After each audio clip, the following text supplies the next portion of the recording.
Last લેક્ચરમાં આપણે entropy નો introduction કરી દીધું. એન્ટ્રોપી જે છે ઇનડાયરેક્ટલી અવ્યવસ્થાનું માપન છે અથવા અચોક્કસતા અનસર્ટેનિટી નું મેઝરમેન્ટ છે. ડિસઓર્ડર એટલે કે અવ્યવસ્થા ઘણી અંદર, બરાબર? તો એનું મેઝરમેન્ટ લખીએ. ક્યારેક એને રેન્ડમનેસ કહેવાય, એટલે કે ફ્રીડમ ઓફ મૂવમેન્ટ અને રેન્ડમનેસ એટલે કે હરવા ફરવાની સ્વતંત્રતા, બરાબર? એને સાયન્ટિફિકલી એન્ટ્રોપી કીધેલું છે. તો હવે એ જે એન્ટ્રોપી જે છે એનો રિલેશન હીટ એનર્જી હારે છે. આપણે છેલ્લે ઓલા બે એક્ઝામ્પલ જોયા હતા કે બીકરમાં લિક્વિડ રાખેલું હોય, પછી એની હીટ એનર્જી સપ્લાય કરીએ, અલગ અલગ હીટ એનર્જી, તો વધારે હીટ એનર્જી સપ્લાય કરી તો વધારે એન્ટ્રોપી આવી. પછી બીજો એક કેસ એવો હતો કે જેમાં સેમ એમાઉન્ટ ઓફ લિક્વિડ હતું પણ બેના ટેમ્પરેચર અલગ અલગ હતા, બેને સેમ હીટ આપી, તો એ પ્રમાણે આપણે એન્ટ્રોપીનો ચેન અલગ અલગ વર્કઆઉટ કર્યો હતો, એનો ઓર્ડર નક્કી કર્યો હતો. લખો ક્વેશ્ચન આની માટે.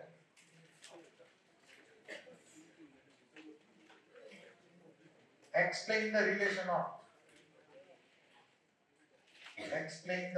of entropy with heat energy. Explain the relation of entropy with heat energy.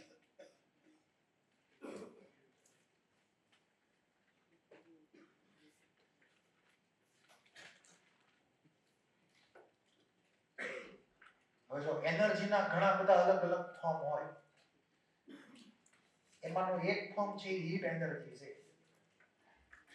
Mechanical work અને હીટ એનર્જીનો ડિફરન્સ તમને થોડો ઘણો ખ્યાલ હશે કે મિકેનિકલ વર્ક જે છે એ પ્રોપર ડાયરેક્શનમાં મૂવમેન્ટ ઇન્ડિકેટ કરે.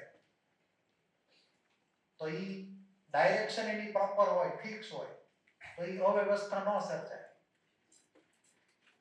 એટલે કે જ્યારે મિકેનિકલ વર્ક કરવામાં આવે ત્યારે એ કોન્ટ્રીબ્યુશન ન આપે એન્ટ્રોપીની અંદર. પરંતુ તમે જ્યારે હીટ એનર્જી સપ્લાય કરો તો હીટ એનર્જી જે છે એ મોલેક્યુલ્સ અથવા સબસ્ટન્સની અંદર ડિસઓર્ડર ક્રિએટ કરે, એટલે કે અવ્યવસ્થા સર્જે. કોઈ મોલેક્યુલ્સને તમે એનર્જી આપો તો એનું વાઇબ્રેશન્સ વધતા જાય, એની કાઇનેટિક એનર્જી વધતી જાય. ક્લિયર એટલું? તો હીટ એનર્જી જ્યારે પણ સપ્લાય કરવામાં આવે ત્યારે એનો અમુક પોર્શન જે છે, અમુક પોર્શન ઈ વેસ્ટ જાય. અને વેસ્ટ ગયેલો જે પોર્શન જે છે એને આપણે સિમ્પલ સેન્સમાં કહીએ તો અનઅવેલેબલ એનર્જી. મતલબ તમને એટલું ખબર છે કે heat energy can not be completely converted into work. એટલે કે 100 કેલરીની હીટ હોય તો અમે તમને 100 કેલરીનું જૂલનું પ્રમાણે વર્ક મળે નહીં. કેમ કે હીટ એનર્જી ક્યારેય તે અન્ય ફોર્મ્સ એનર્જીના કમ્પ્લીટ કન્વર્ઝન કરી શકાતું નથી. કેમ કે હીટ એનર્જી ડાયરેક્ટલી એન્ટ્રોપી સાથે રિલેટેડ છે. તો જ્યારે હીટ એનર્જી ઇન્વોલ્વ હોય ત્યારે હીટ એનર્જીનો અમુક પોર્શન જે છે એ જે તે સબસ્ટન્સ પોતાની એન્ટ્રોપી વધારવામાં વાપરે. ક્લિયર એટલું? ધારો કે કોઈ હીટ એનર્જી એબ્સોર્બ કરે છે તો હીટ એનર્જીનો અમુક પોર્શન હોય ઈ રેન્ડમનેસ વધારવામાં વપરાય જાય, ટેમ્પરેચર વધારે નહીં. ક્લિયર? આપણો ટાર્ગેટ હોય આપણે એને હીટ એનર્જી આપી તો ટેમ્પરેચર વધે, પણ ક્યારેક એવું પણ થાય કે ટેમ્પરેચર વધવાને બદલે એ રેન્ડમનેસમાં કન્વર્ટ થઈ ગયું, ડિસઓર્ડરમાં ક્રિએટ થઈ ગયું, જેથી કરીને એની એન્ટ્રોપી વધી ગઈ. પછી ઈ આપણે એનર્જી કોઈ દી વર્ક તરીકે લઈ શકીએ નહીં, જે એન્ટ્રોપીમાં કન્વર્ટ થઈ ગઈ. તો માની લો કે કોઈ એક સબસ્ટન્સ હોય, બરાબર?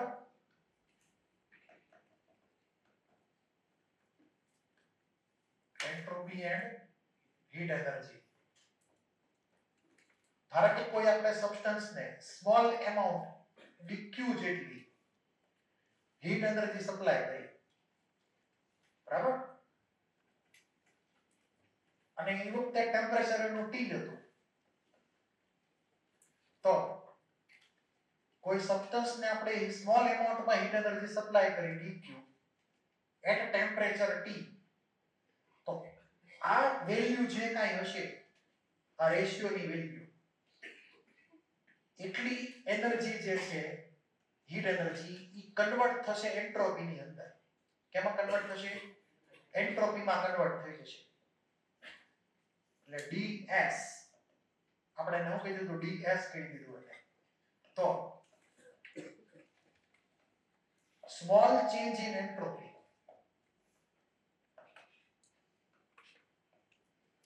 equal to dq by t. આ તમારે યાદ રાખવાનું. જે ફોર્મ્યુલા આવી એક સ્ટેટમેન્ટ લખી નાખીએ આની માટે. Whenever a substance is heated, whenever a substance is heated,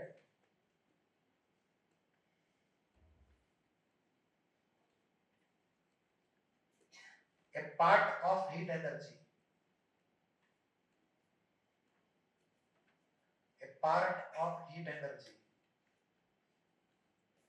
per unit Kelvin of temperature, per unit Kelvin of temperature, when a substance is heated, a part of the heat energy per unit Kelvin of temperature is used or is consumed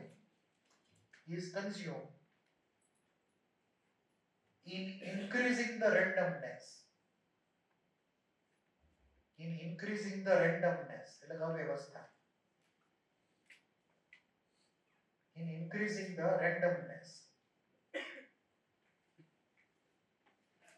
of the substance.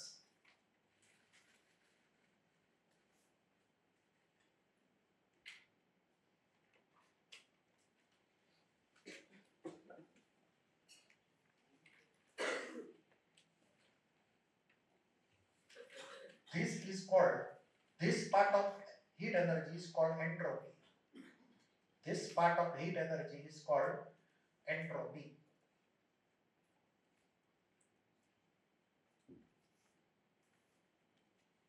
This part of heat energy is called entropy.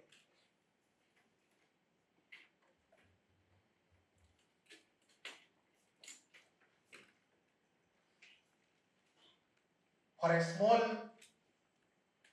heat supplied dq, for a small heat energy supplied dq at temperature T, for a small heat energy dq supplied at temperature T, small change in entropy is given by a relation ds equal to dq by T.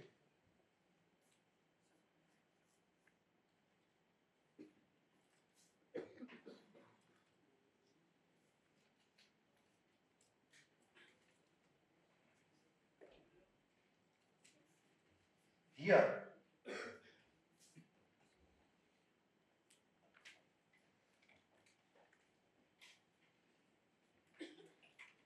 TS T આની આ view ds થયા. હું લખી ગયું બધાને?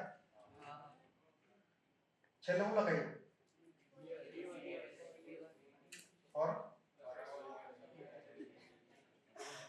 for a small change in entropy ds is given by a relation ds equal to dq by T. અહીંયા t ને તમે બીજી સાઈડ લઈ જાઓ તો જે ds મળે tds બરાબર. ઇન્કમ ટેક્સ વાળો tds નહીં, આ tds. તો ઈ જે છે ઈ અનઅવેલેબલ એનર્જી છે. શું છે? એક પ્રકારની અનઅવેલેબલ એનર્જી છે જે તમે વર્કમાં કન્વર્ટ નથી કરી શકવાના અથવા એને કોઈ રીતે વાપરી ન શકવાના. unavailable energy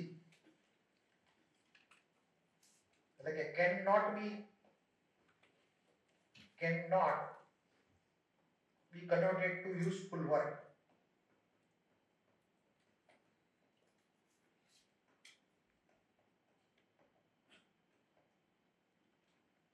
સિમ્પલી વર્ક લખું છું હાલશે.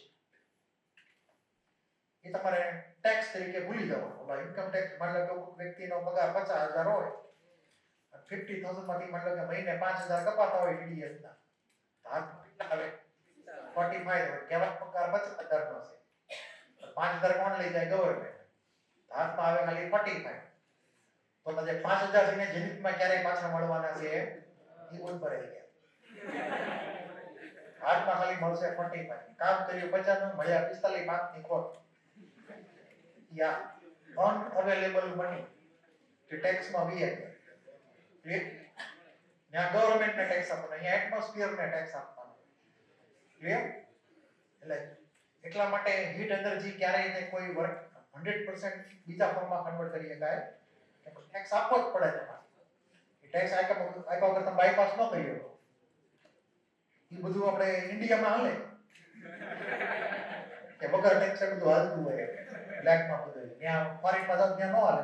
ત્યાં તમારે તરત દેખાય બધું સામે એટલા ભરવાના છે. ક્લિયર. અહીંયા આમાં કઈ બ્લેક જેવું આ બધું વાઈટ જ હોય. તો ds = dq / t. હવે બીજી એક ખાસ વાત સાંભળો તો ધ્યાનથી, બહુ ઇમ્પોર્ટન્ટ છે. આપણે જ્યારે હીટ એનર્જી સપ્લાય કરીએ ત્યારે બે ઓપ્શન મળે સબસ્ટન્સ કે ઈ હીટ એનર્જી એબ્સોર્બ કરે અને પોતાનું ટેમ્પરેચર વધારે. એક ઓપ્શન. જ્યારે એનું ટેમ્પરેચર વધતું હોય હીટ એનર્જી સપ્લાય કરીએ ત્યારે એનું ફિઝિકલ સ્ટેટ કોઈ દી ન બદલાય. ક્લિયર. આપણે પાણીને ગરમ કરીએ બરાબર, તો પાણીનું ટેમ્પરેચર વધે પણ પાણી લિક્વિડ માંથી કે ગેસ જ બની જવાનું. એટલે જો ટેમ્પરેચર ચેન્જ કરતા હો હીટ એનર્જી સપ્લાય કરીને તો ફિઝિકલ સ્ટેટનો ચેન્જ કરવાનો નહીં. ક્લિયર એટલું. અને બીજો ઓપ્શન એ છે કે હીટ એનર્જી આપે જ રાખો ટેમ્પરેચર જ ન વધે. એટલે ઇમેજિન કરો કે બોઇલિંગ વોટર, ઉકળતું પાણી છે, liquid water at 100 degree Celsius. તમારે એને હીટ એનર્જી એક્સ્ટ્રા આપવી પડે એને ગેસ ફોર્મમાં કન્વર્ટ કરવા માટે. પણ ઈ જે H2O ગેસ બને એનું ટેમ્પરેચર કેટલું હોય? પાછું 100 જ રહે. તો ટેમ્પરેચરનો ચેન્જ થયો નહીં પણ ફિઝિકલ સ્ટેટનો ચેન્જ થઈ ગયો. તો જ્યારે આપણે હીટ એનર્જી સપ્લાય કરશું ત્યારે કાં તો ટેમ્પરેચર વધશે without change in physical state, અને કાં તો પછી ટેમ્પરેચર કોન્સ્ટન્ટ રહીને ફિઝિકલ સ્ટેટ બદલાશે. લખો.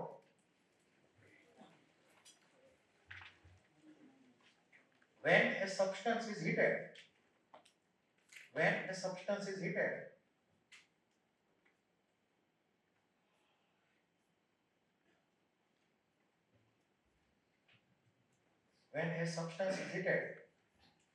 it is possible that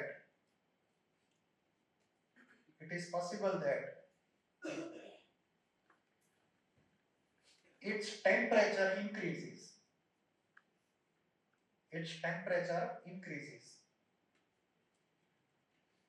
without change in physical state.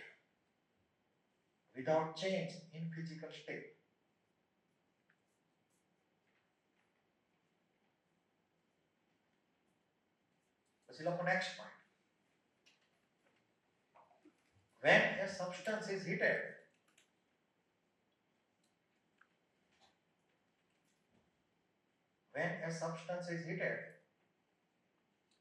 it is possible that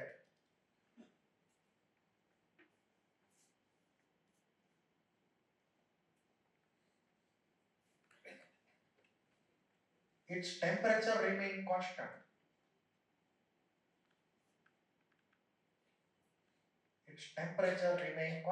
But physical state changes.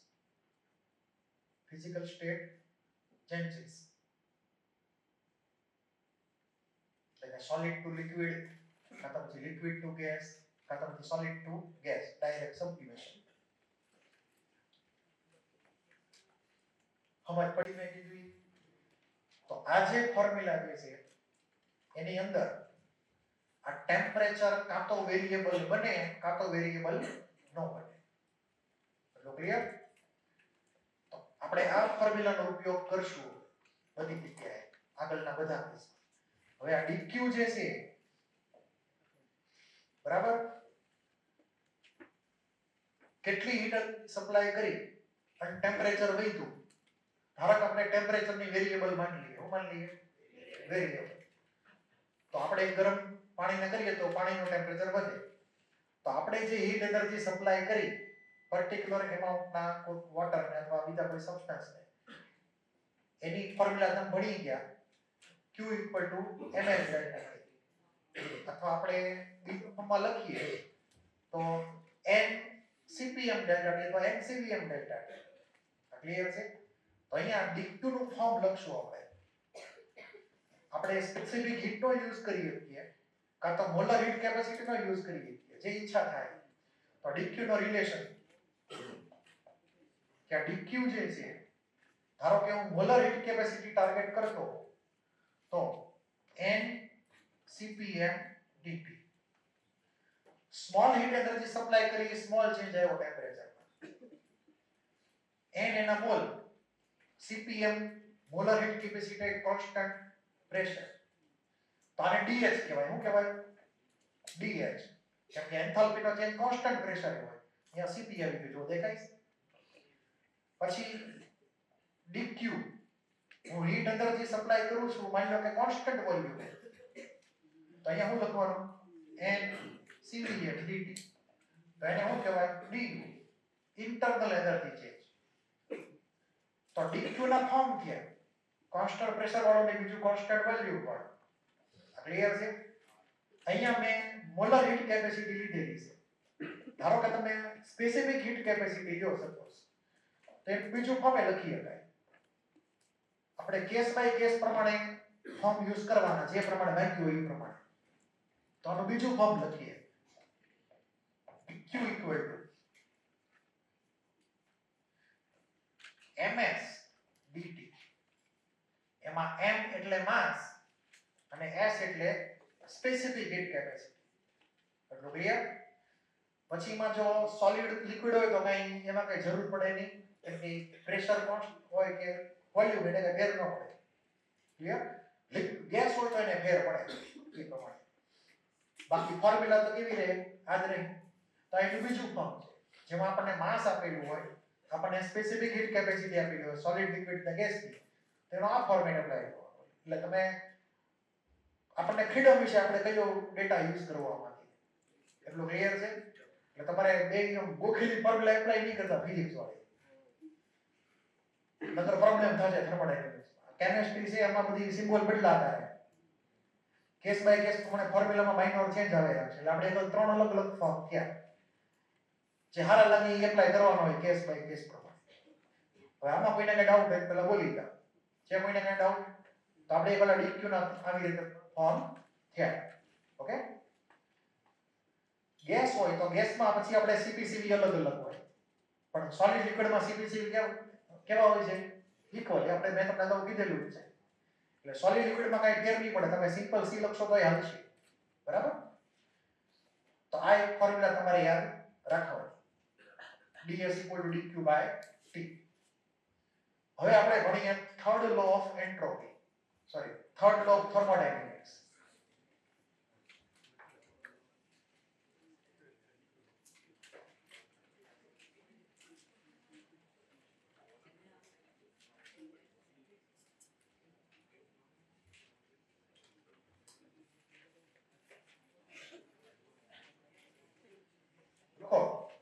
Question આ તમને ઝેરોક્સ મળશે, પણ હમણાં આ થોડું લખી નાખો તો સારું, તમને યાદ રહે.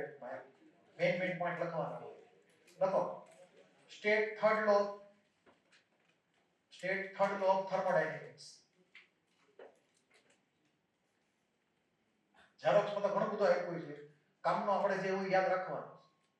એ મેઇન પોઈન્ટ તમને અત્યારે કહી દઉં છું. લખો થર્ડ લો ઓફ થર્મોડાયનેમિક્સ. લખો statement.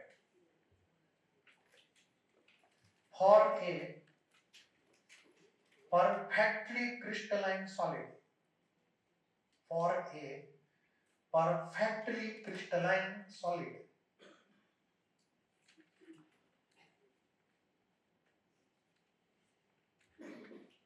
for a perfectly crystalline solid,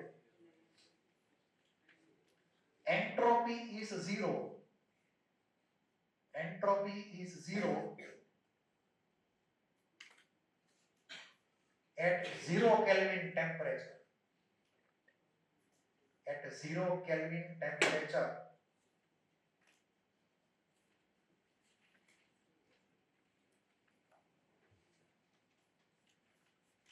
હવે આની અંદર વર્ડ આવ્યો ક્રિસ્ટલાઇન. ક્રિસ્ટલાઇન નો મતલબ એમ છે, ગુજરાતીમાં કહેવાય સ્ફટિકમય.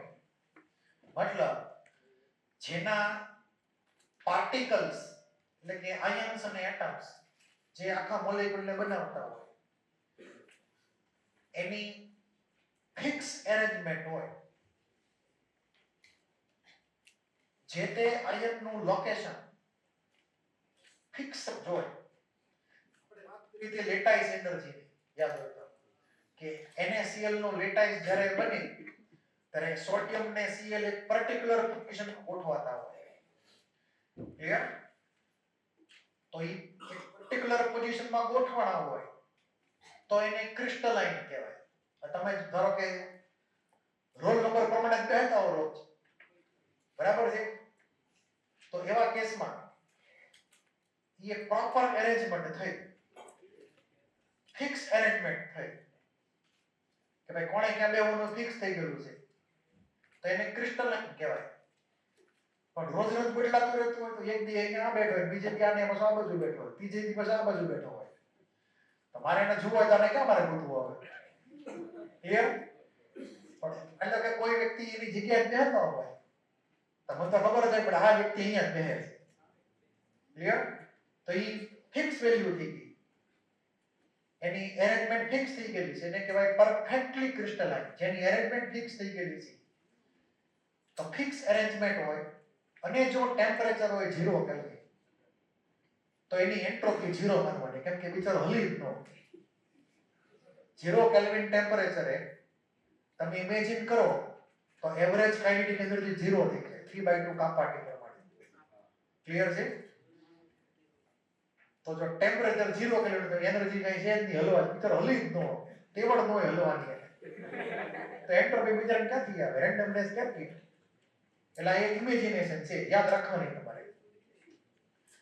હવે એનું આપણે ટેમ્પરેચર ધીમે ધીમે વધારીએ 0 કેલ્વિન. શું કરીએ? ટેમ્પરેચર વધારીએ તો શું થાય એની આપણે ઓપ્શનની વાત કરશું. તમારે સ્ટેટમેન્ટ યાદ રાખવાનું કે પરફેક્ટલી ક્રિસ્ટલાઇન સોલિડ હોય એની એન્ટ્રોપી 0 કેલ્વિન 0 માની લેવાની.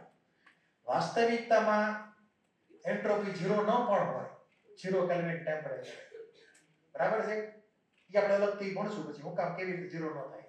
અત્યારે કામ ચાલો યાદ રાખી લો. થર્ડ લોનું સ્ટેટમેન્ટ છે, કોણે આપ્યો એમાં પડવાની જરૂર છે નહીં. બોલો. આઈ ફિક્સ એરેન્જમેન્ટ. એક સાઈડમાં લાઈન લખી નાખો. A crystalline solid will have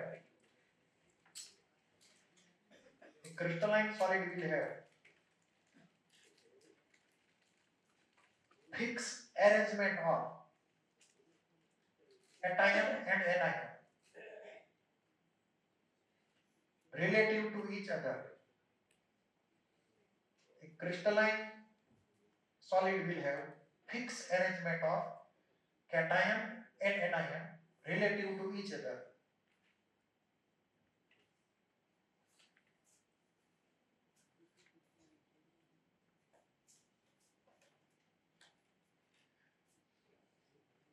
તમને છે ને આ ગ્રાફ આપેલો છે, ઈ ઝેરોક્સ માં આપ્યો છે ગ્રાફ.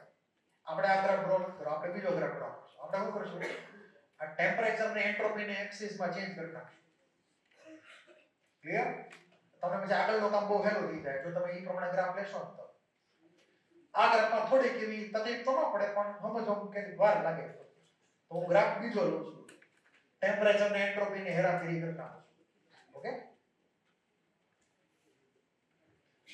તો તો આ ઇમેજિન કરીએ હવે કે ટેમ્પરેચર ક્યાં લેવાનું હતું ઉપર y એક્સિસ અહીંયા લઈએ ટેમ્પરેચર અહીંયા લઈએ એન્ટ્રોપી બરાબર ગ્રાફ આપણે ચેન્જ કરી નાખેલો છે હવે માની લો કે આપણે 0 કેલ્વિન બધા સોલિડ તો એવું માની લેવાનું શું માની લેવાનું એઝ્યુમ કરો કે 0 કેલ્વિન બધા સોલિડ જ હોય ધેટ ઇઝ એઝ્યુમ્પશન પછી ભલે ઈ શરૂઆતમાં ગેસ હોય પણ 0 કેલ્વિન સોલિડ માની લેવાનું તો 0 કેલ્વિન વેલ્યુ 0 હોય એન્ટ્રોપીની હવે આપણે શું કરશું ધીમે ધીમે ટેમ્પરેચર વધારશું હીટ એનર્જી સપ્લાય કરીને તો ટેમ્પરેચર વધે તો એનું ફિઝિકલ સ્ટેટ બદલાય કે ન બદલાય સોલિડ નું સોલિડ જ રહે ખાલી ટેમ્પરેચર વધે હીટ એનર્જી સપ્લાય કરી નાખીએ તો ટેમ્પરેચર વધારતા ગયા એન્ટ્રોપી વધતી એટલે હું એક સિમ્પલ ડાયાગ્રામ ડ્રો કરું ધારો કે સ્ટ્રેટ લાઈન આમ જો વાઇટ પ્લેનેટ ટાઈપનો કે આ તો ખાલી રફલી સમજવા માટે જ છે એટલે પરફેક્ટ તો આપણે કઈ વર્કઆઉટ નથી કરવાનું ધારો કે મેં આવી રીતે એક સ્ટ્રેટ લાઈન ઇમેજિન કરી તો આ ઇન્ડિકેટર શું કરે છે કે ટી વધતું ગયું રેન્ડમનેસ વધતી ગઈ આ ક્લિયર છે ફિઝિકલ સ્ટેટ બદલાણો નહીં આ ક્લિયર થયું એટલે મેં જે હીટ એનર્જી આપી એને જે ટેમ્પરેચર વધ્યું ને એન્ટ્રોપી વધી બે વસ્તુ છે પણ ફિઝિકલ સ્ટેટ નોટ બદલાણો હવે ધારો કે અહીંયા હું આડી લાઈન કરી નાખું હોરિઝોન્ટલ લાઈન તો બોલો આનો મતલબ શું થાય ટેમ્પરેચર કેવું થઈ ગયું કોન્સ્ટન્ટ અને એન્ટ્રોપી તો વધે જ છે તો આનો શું મતલબ થયો બોલો ફિઝિકલ સ્ટેટ ચેન્જ થઈ ગયું સોલિડ માંથી કેમાં કન્વર્ટ થયું લિક્વિડમાં કે ભાઈ પહેલા વેલો કન્વર્ઝન થયું થાય સોલિડ ટુ લિક્વિડ થાય એન્ટ્રોપી વધે કે ઘટે વધે કેમ કે લિક્વિડ સ્ટેટમાં મોલેક્યુલ્સ ને હરવા પ્રમાણે ફ્રીડમ વધી જાય compare to solid state entropy વધી ટેમ્પરેચર કેવું રહ્યું ફિક્સ તો આ પોઈન્ટ અને આ પોઈન્ટ ઈ બે ની નીચે આપણે ડોટેડ લાઈન કનેક્ટ કરી દઈએ ઓકે પછી આપણે આના વિશે વાત કરશું અલગથી હું છે ખાલી આપણે એક ઇમેજિન કરશું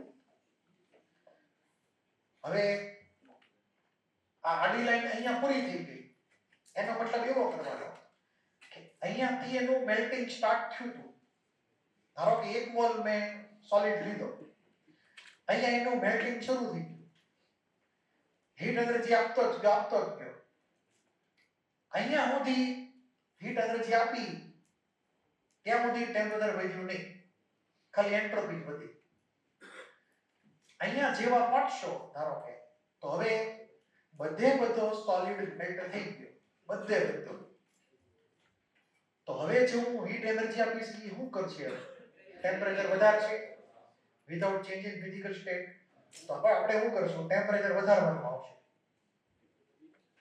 ક્લિયર તો આ પોઈન્ટ ઉપર શું થઈ ગયું મેલ્ટિંગ કમ્પ્લીટ થયું અહીંયાથી મેલ્ટિંગ સ્ટાર્ટ થયું અહીંયા મેલ્ટિંગ કમ્પ્લીટ થયું તો સાઈડમાં એ પ્રમાણે એન્ટ્રી માર દો આને કોઈ નામ આપી દઉં પોઈન્ટ A કહી દઉં અને પોઈન્ટ B કહી દઉં અને સાઈડમાં એ લખું કે point A melting starts point B melting completes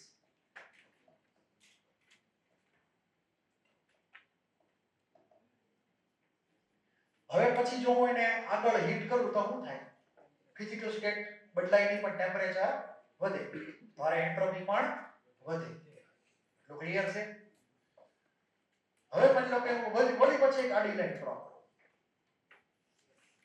તો બોલો આ કઈ લાઈન ની છે હવે લિક્વિડ ટુ ગેસ ટેમ્પરેચર કેવું રહ્યું કોન્સ્ટન્ટ બરાબર તો અહીંયા જે ટેમ્પરેચર આવશે એને કહેવાય મેલ્ટિંગ પોઈન્ટ બરાબર આ જે ટેમ્પરેચર હતું તો અહીંયા જે ટેમ્પરેચર આવશે એને આપણે શું કહી દઈએ બોઇલિંગ પોઈન્ટ ટીબી તરીકે લખું છે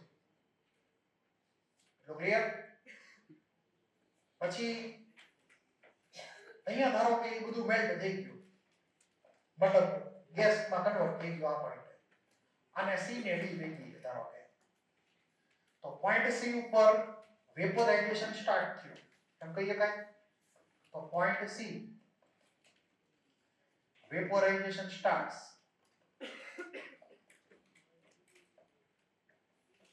પોઈન્ટ ડી વેપોરાઇઝેશન completes તો completed. હવે તમે આ હજી વધારે હીટ એનર્જી આપો તો શું થાય? ગેસનું ટેમ્પરેચર વધે રાખે. એટલે ગ્રાફ કયો થાય? આ સાઈડ નો ઉપર જતો જાય પછી નીકળે. આ ડાયાગ્રામ સમજાણો? એનો સમજાણો. હવે થોડુંક ફિઝિક્સ એપ્લાય કરવામાં આવે. તમે ભણી ગયા P વર્સિસ V નો ડાયાગ્રામ, અને એમાં તમે ભણેલા હશો કે વોલ્યુમ એક્સિસ ની આરે જે એરિયા ક્લોઝ કરી દઈએ આપણે, તો હું ઇન્ડિકેટ કરે વર્ક, એટલે કે P ડેલ્ટા V. તો અહીંયા હું એ જ પ્રમાણે ટેમ્પરેચર અને એન્ટ્રોપી એમાં હું એને એક એરિયા બંધ કરી દઉં તો મને એ પર્ટિક્યુલર પ્રોસેસ સુધીનો હીટ એનર્જીનો વેલ્યુ મળશે. શું મળશે? Heat energy. કેમ કે આપણે ફોર્મ્યુલા જોઈ હતી ds dq/t અથવા dq tds. લાર્જ ચેન્જમાં t delta x large change apply કરો તો સાંભળો તો ધ્યાનથી. અહીંયા ધારો કે હું કંઈક નામ આપી દઉં એને, અને a પ્રાઇમ કીધું તો હાલશે, અને b પ્રાઇમ કીધું તો મને એમ કહો કે આટલી જે આ જે એરિયા હશે એ કોના બરાબર હશે? આ એરિયા કોના બરાબર હશે? એમાં શું થયું? મેલ્ટિંગ થયું, એટલે કે ફ્યુઝન થયું. તો એન્ટ્રોપી ચેન્જ ઓફ ફ્યુઝન, શું કહેવાનું એને? Entropy change of fusion. આટલું ક્લિયર? એટલે કે એનું મેલ્ટિંગ કરવાનું હતું, જે પોઈન્ટ A થી સ્ટાર્ટ થયું ને પોઈન્ટ B એ પૂરું થયું, ઈ મેલ્ટિંગ માટે મેં જે કઈ હીટ એનર્જી આપી બધી ફિઝિકલ સ્ટેટ ચેન્જ કરવામાં વપરાય ગઈ, ટેમ્પરેચર બદલાણું નહીં. મતલબ આ રિજનમાં ટેમ્પરેચર વેરિએબલ નથી. તો જો ટેમ્પરેચર વેરિએબલ ન હોય, ઓલી ds dq/t ની ફોર્મ્યુલા જે હતી ને આપણી આગળ, એમાં લખી લખું છું. હવે તમને વારનું ઇન્ટિગ્રેશન કરવાનું. ઇન્ટિગ્રલ ds શું થાય? ડેલ્ટા s થાય. કેમ કે એન્ટ્રોપી સ્ટેટ ફંક્શન છે. ટેમ્પરેચર તો કોન્સ્ટન્ટ, કેમ કે મેલ્ટિંગમાં ટેમ્પરેચર કોઈ દી બદલાય એ તો બહાર આવી જાય. તો ઇન્ટિગ્રલ dq ને q તરીકે લખવાનું. શું લખવાનું? q તરીકે. કેમિસ્ટ્રીમાં ડેલ્ટા q કેમિસ્ટ્રીમાં નહીં લખવાનું, ફિઝિક્સમાં ભલે લખતા. ક્લિયર? કેમ કે ઇન્ટિગ્રલ dq જે છે એ પાથ ફંક્શનમાં આવે, અને પાથ ફંક્શનમાં ડેલ્ટા કોઈ દી એપ્લાય થાય નહીં એઝ પર કેમિસ્ટ્રી. તો આ સીધો q/t થી ગયો, q/t. અને q એટલે કોણ? તો કે હીટ એનર્જી સપ્લાય કરેલી કોની માટે? મેલ્ટિંગ માટે. એટલે કે એન્થાલ્પી ચેન્જ ઓફ ફ્યુઝન. શું થઈ ગયું? Enthalpy change of fusion. તો આ જે કટકો જે છે ધેટ ઇઝ આખો કટકો ઇન્ડિકેટ શું કરશે? Enthalpy change of fusion indicate કરશે.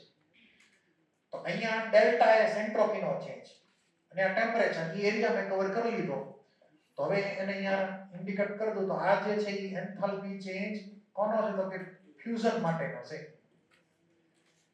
તો તમને પૂછે કે ભાઈ આ એરિયા શું ઇન્ડિકેટ કરે છે? તો કે enthalpy change of fusion.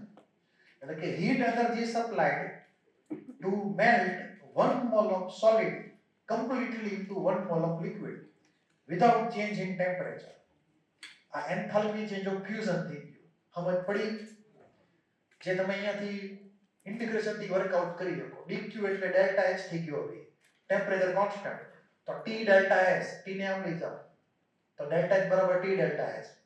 t delta s s પર ફિઝિક્સ એરિયા. કોઈને કઈ ડાઉટ હોય તો બોલી જાઓ.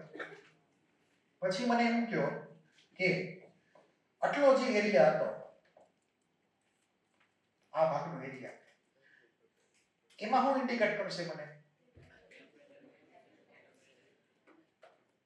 Heat energy supplied to increase temperature from 0 થી લઈને એના મેલ્ટિંગ પોઈન્ટ સુધી. ફિઝિકલ સ્ટેટ બદલાઈને તમે હીટ કેપેસિટી આવે કે ના આવે? હવે હીટ કેપેસિટી. તો આ એરિયા મને કોની વેલ્યુ આપશે? તો કે હીટ બલ્ક હીટ કેપેસિટી કેટલી?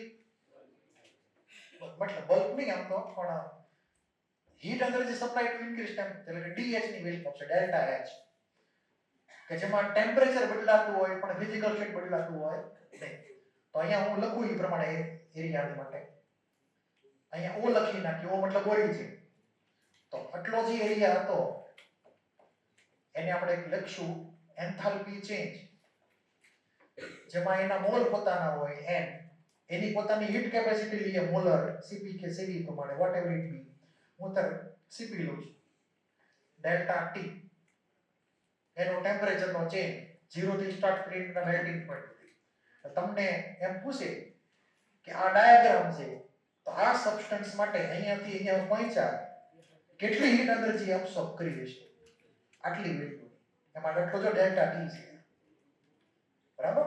તમને અહીંયા ડેટા આપે, તમે આ ટ્રાયેંગલ એરિયા ફાઇન્ડ કરી શકો.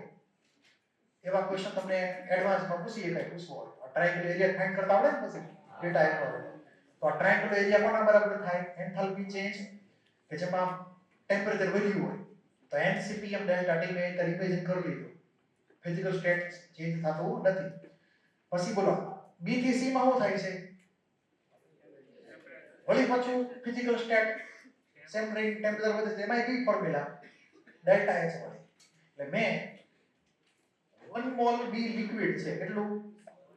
1 મોલ B લિક્વિડ ને એના મેલ્ટિંગ પોઈન્ટ થી શરૂ કરીને એના બોઇલિંગ પોઈન્ટ સુધી ગરમ કર્યું.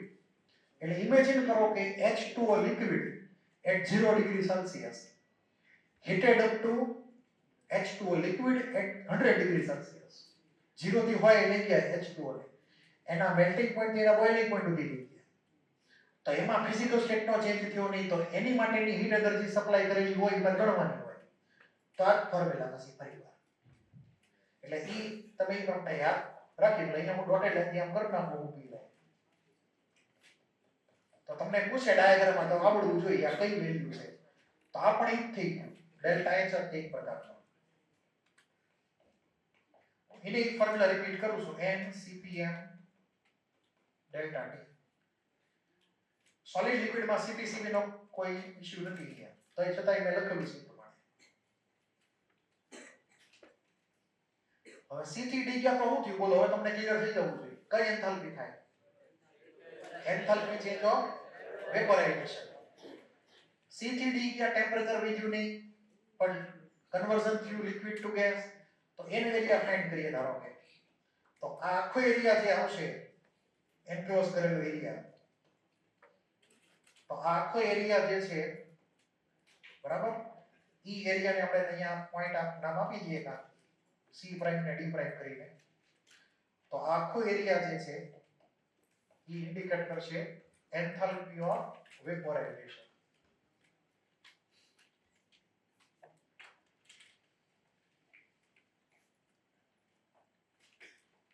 હવે આગળનું બધું શું છે? ગેસ છે. તો ગેસનું ટેમ્પરેચર વધે રાખ્યું, તેમાં કઈ ફોર્મ્યુલા પછી રિપીટ હવે? Delta H NCPM delta T. એટલું ક્લિયર હવે? પછી એમાં CpCv પ્રમાણે ગેસ અલગ અલગ આવે. તો ડાયાગ્રામનો કોનો મતલબ કે એરિયાનું ઇમ્પોર્ટન્સ અહીંયા શું છે? T વર્સિસ S નો ડાયાગ્રામ, જેમાં આવી રીતે આપણે ચેન્જ ઇમેજિન કરવાના છે. આટલું ક્લિયર? કોઈને કાંઈ ડાઉટ?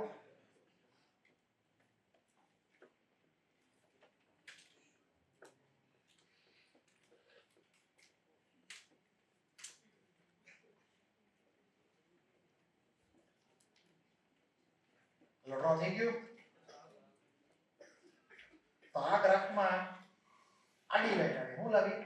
આડી લાઈન. તો ધારો કે તમને જે મોડી મેં ઝેરોક્સમાં જે ગ્રાફ આપ્યો છે એમાં જે ઊભી લાઈન છે. તો હવે તમને કે આમાં એન્થાલ્પી ઓફ વેપોરાઇઝેશન ક્યાં આવે? આ સાઈડ આવે. આ એરિયા થયો ને, બરાબર છે? ક્લિયર થયું? આ sorry, enthalpy change of fusion. પણ આ જે એન્ટ્રોપીનો ઇન્ક્રીઝ થયો, આટલો ઇન્ક્રીઝ એન્ટ્રોપી, એને શું કહેવાય? Entropy change of fusion. Entropy અહીંયાથી ઉપર ગઈ, એરિયાની વાત કે તો આ વેલ્યુની વાત કરું છું, જે વેલ્યુ હતી that is entropy change of fusion. અહીંયાથી આપણે ગ્રાફ ડ્રો કર્યો, એમાં આ પોઈન્ટ થી આ પોઈન્ટે એન્ટ્રોપી વધી, A પ્રાઇમ થી B પ્રાઇમ ગયા, તો ઈ એન્ટ્રોપી ચેન્જની વેલ્યુને શું કહેવાય? Entropy change of fusion. અને ઈ એરિયાને શું કહેવાય? Enthalpy change of fusion. એટલું ક્લિયર થઈ ગયું? તો અહીંયા આ તમારે યાદ રાખવાનું કે આટલો જે કટકો જે છે, આ કટકો બરાબર નીચેનો યલો કલરનો જેમાં આડી લાઈન આવી હતી, એને આપણે નામ પડશું એન્ટ્રોપી ચેન્જ ઓફ ફ્યુઝન. મારે લખવું ક્યાં આવે? લખી નાખો સાઈડમાં એન્ટ્રી કરી, E પ્રાઇમ B પ્રાઇમ કરી સાઈડમાં લખી નાખો. A prime two B prime equal to entropy change of fusion. Sorry મેં ભૂલથી અહીંયા એચ લખી નાખ્યું, ના એસ આવે કેમ કે એન્ટ્રોપી વધી છે. પછી અહીંયા CD ની અંદર જે નીચેની લાઈન થશે C પ્રાઇમ D પ્રાઇમ માની લો, એને શું કહેવાય બોલો? આ કઈ એન્ટ્રોપી કહેવાય? Entropy of vaporization. Liquid to gas બન્યું તો એન્ટ્રોપીની વેલ્યુ C પ્રાઇમ થી D પ્રાઇમ વહી ગઈ, અને એરિયાને કહેવાય એન્થાલ્પી ઓફ વેપોરાઇઝેશન. અહીંયા C prime D prime equal to entropy of વેપોરાઇઝેશન.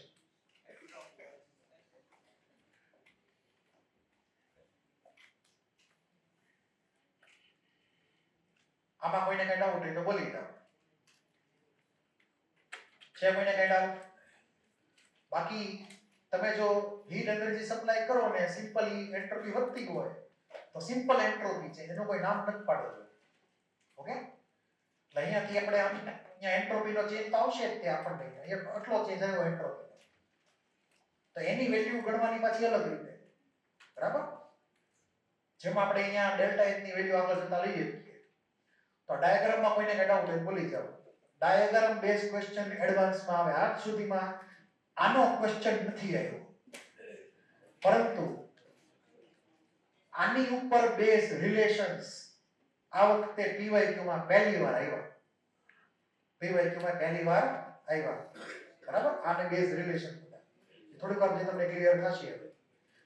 હવે આ જે એન્ટ્રોપી વધારી આપણે એને આપણે સ્ટેજીસમાં ડિવાઈડ કરી દઈએ કે O થી પહોંચો D કે આગળ પછી વધારાના E પોઈન્ટ ઉપર, સપોઝ આપણે E પોઈન્ટ કહી દો, તો એવા એન્ટ્રોપીના ચેન્જ કેવા કેવા થયા, બરાબર? તો આપણે બીજો કેસ લઈએ. ધારો કે આપણે કોક લિક્વિડ છે, સોલિડ છે, શું છે? કોક સોલિડ ને 0 કેલ્વિન થી હીટિંગ કરીને ક્યાં પહોંચાડવો છે?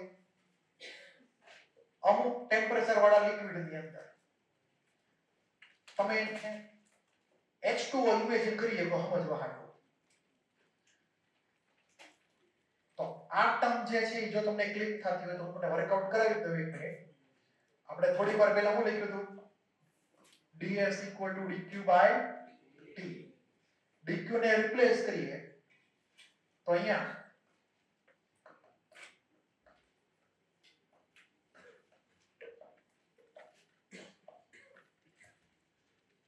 n cpm dt divided by temperature. Mall અને હીટ કેપેસિટી મોલર મલ્ટીપ્લાય કરો તો ઓવરઓલ હીટ કેપેસિટી થઈ જાય આખી સિસ્ટમ. મોલ અને મોલર હીટ કેપેસિટી મલ્ટીપ્લાય કરવાના, તો ds cdt divided by t. એમાં c જે છે એ આખી હીટ કેપેસિટી છે total system. Mall into molar heat capacity એનું મલ્ટીપ્લિકેશન છે. એટલે આવા અલગ અલગ ફોર્મ તમે અહીંયા વર્કઆઉટ કરી શકો.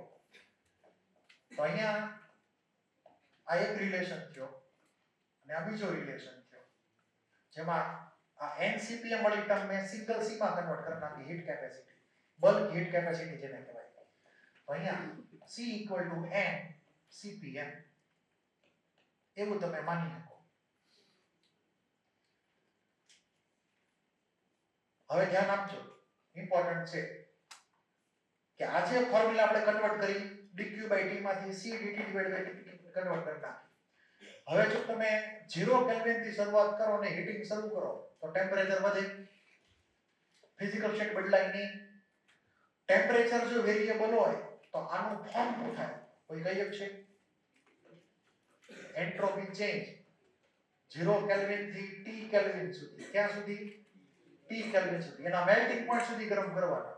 ફિઝિકલ સ્ટેટ ચેન્જ કરવાનો નહીં. બરાબર છે? તો એની માટેનો ડેટા લખીએ. CdT / T લિમિટ મૂકવાની 0 કેલ્વિન થી શરૂ કરીને ક્યાં સુધી? એના મેલ્ટિંગ પોઈન્ટ સુધી. પણ ફિઝિકલ સ્ટેટ નો ચેન્જ કરવાનો છે નહીં. તો ટેમ્પરેચર વેરિએબલ બનશે આમાં. તો એનું આ ફોર્મ થયું. પહેલું વેલ્યુ ફોર્મ 0 કેલ્વિન થી મેલ્ટિંગ પોઈન્ટ સુધી. બરાબર? પછી તો કે આપણે એને વધારે હીટ એનર્જી આપી તો એ મેલ્ટ થવા માંડ્યો એના મેલ્ટિંગ પોઈન્ટ. તો એ વખતનો જે એન્ટ્રોપી ચેન્જ આવે એનો ફ્યુઝનનો એન્ટ્રોપી ચેન્જ કહેવાય. કેવો? અને એની ફોર્મ્યુલામાં તમે જો T કોન્સ્ટન્ટ રાખો તો C dt થઈ જાય ને પછી ડેલ્ટા T માં કન્વર્ટ થાય ઇન્ટિગ્રેશન કરો એટલે. કેમ કે ટેમ્પરેચર કોન્સ્ટન્ટ તો સીધું ઇન્ટિગ્રલ dt ડેલ્ટા T માં કન્વર્ટ થઈ જાય.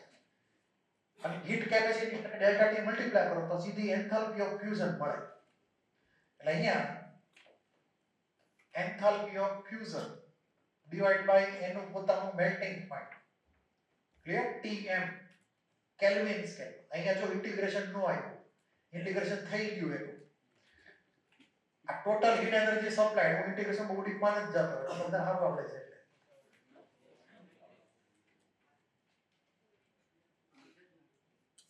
તો અહીંયા વેરિએબલમાં કોણ છે? તો કે ટેમ્પરેચર તો નથી, ખાલી હીટ એનર્જી વેરિએબલ છે. તો એ સીધો ઇન્ટિગ્રલ ડીક્યુ ક્યુ થઈ જાય. અને ક્યુ એટલે એન્થાલ્પી નો ચેન્જ ફ્યુઝન નો. હજી પાછું આપણે એને ગરમ કર્યું. લિક્વિડ ને એના મેલ્ટિંગ પોઈન્ટ એટલે કે વોટર લિક્વિડ છે 0 ડિગ્રી સેલ્સિયસ, એને લઈ ગયા મતલબ કે 50 ડિગ્રી સેલ્સિયસ ટેમ્પરેચર. તો એની માટેનો એન્ટ્રોપી ચેન્જ. તો એન્ટ્રોપી ચેન્જ જનરલ કેસ એમાં મેલ્ટિંગ પોઈન્ટ થી T કેલ્વિન સુધી. તો અહીંયા ટેમ્પરેચર બદલાય છે તો ટેમ્પરેચર વેરિએબલ છે તો integrated form as it is લખી નાખવાનું. CdT / T limit of temperature જે છે ઇન્ટિગ્રેશન યા Tm થી શરૂ કરીને કોઈ એક સ્પેસિફિક ટેમ્પરેચર સુધી. તો આ ત્રણ સ્ટેજ થયા. ત્રણ સ્ટેજ 0 કેલ્વિન થી શરૂઆત થઈ, મેલ્ટિંગ પોઈન્ટ સુધી ગરમ કર્યું, પછી મેલ્ટિંગ પોઈન્ટ ઉપર હીટ એનર્જી સપ્લાય કરી તો બધી મેલ્ટ થઈ ગયું, વળી પાછું આગળ ગરમ કર્યું. તો ત્રણનો એન્ટ્રોપી ચેન્જ નો એડિશન કરો તો આપણને ટોટલ એન્ટ્રોપી ચેન્જ મળે. એટલે તમને એક્ઝામમાં પ્રશ્ન પૂછી શકાય. આપણે એક સિક્વન્સ તૈયાર કરીએ આની માટે. હાલો તમને પહેલો એક સિક્વન્સ લખી નાખો પછી તમને વધારે ક્લિયર થઈ જશે. તો અહીંયા એ સિક્વન્સ લખી આપો. ધારો કે કોઈ સોલિડ છે H2O, કયા ટેમ્પરેચરે? 0 કેલ્વિન. બરાબર? ત્યાંથી ગરમ કરવાનું. એને ક્યાં લઈ જવાનું? હવે એના મેલ્ટિંગ પોઈન્ટ 273 કેલ્વિન લઈ જવાનું. સમજાણું? તો હવે H2O તો H2O જ રહેશે. હવે એનું ટેમ્પરેચર કેટલું થઈ ગયું? 273 કેલ્વિન. ફિઝિકલ સ્ટેટ કયું હતું એનું? અહીંયા સોલિડ, અહીંયા સોલિડ. બરાબર? પછીનો સ્ટેજ H2O સોલિડ ને આપણે કન્વર્ટ કર્યું H2O લિક્વિડમાં. ટેમ્પરેચર કયું રાખ્યું? 273. ટેમ્પરેચર ચેન્જ કર્યું નહીં. વળી પાછું આગળ વધારે હીટિંગ કર્યું. હવે ઈ ટેમ્પરેચર જે છે H2O લિક્વિડમાં જ રાખ્યું પણ નવું ટેમ્પરેચર અલગ થઈ ગયું 350 કેલ્વિન. કેટલું? 350 કેલ્વિન. સમજવા. તો આમાં જો કેટલા સ્ટેજીસ થયા? 3 સ્ટેજ થયા. તમને એમ પૂછે કે આ પર્ટિક્યુલર ચેન્જ માટે ટોટલ એન્ટ્રોપી ચેન્જ કેટલો? તો અહીંયા હું ડેલ્ટા S1 લખું, અહીંયા ડેલ્ટા S2 લખું, અહીંયા ડેલ્ટા S3 લખું. તો પછી હવે બોલો ડેલ્ટા S રિએક્શન કેટલો થાય? પહેલા સ્ટેપમાં કયો ચેન્જ આવે? Integral CdT / T limit of temperature મૂકવાની 0 થી લઈને 273 કેમ કે ટેમ્પરેચર વેરિયેબલ છે અહીંયા. પછીના કેસમાં સેકન્ડ સ્ટેજનું જે એન્ટ્રોપીનો change, entropy change of fusion થશે. Temperature constant, heat energy convert થઈ યુઝ થઈ ફિઝિકલ સ્ટેટ ચેન્જ કરવામાં. તો અહીંયા એન્ટ્રોપી ચેન્જ ઓફ ફ્યુઝન કહેવાય. અને એને અલગ રીતે લખવું હોય તો લખી શકાય delta H fusion divide by એનું મેલ્ટિંગ પોઈન્ટ કેલ્વિનમાં પ્લસ ત્રીજું સ્ટેપ એમાં હીટ એનર્જી આપે રાખીએ, ટેમ્પરેચર વધ્યું, ફિઝિકલ સ્ટેટ ચેન્જ થયું નહીં, તો વળી પાછું આ ફોર્મ રિપીટ CDT. એમાં ધ્યાન એટલું રાખવાનું અહીંયા સોલિડ સ્ટેટ છે તો હીટ કેપેસિટી સિસ્ટમની સોલિડ માટે આવશે. કોની માટે? સોલિડ માટે. અહીંયા લિક્વિડ સ્ટેટ થઈ ગયું તો હીટ કેપેસિટી લિક્વિડ સ્ટેટની આવશે, એટલે કે CL લખું છું. નીચે temperature as it is, limit of temperature, limit જે છે ઇન્ટિગ્રેશનની 273 થી શરૂ કરીને 350.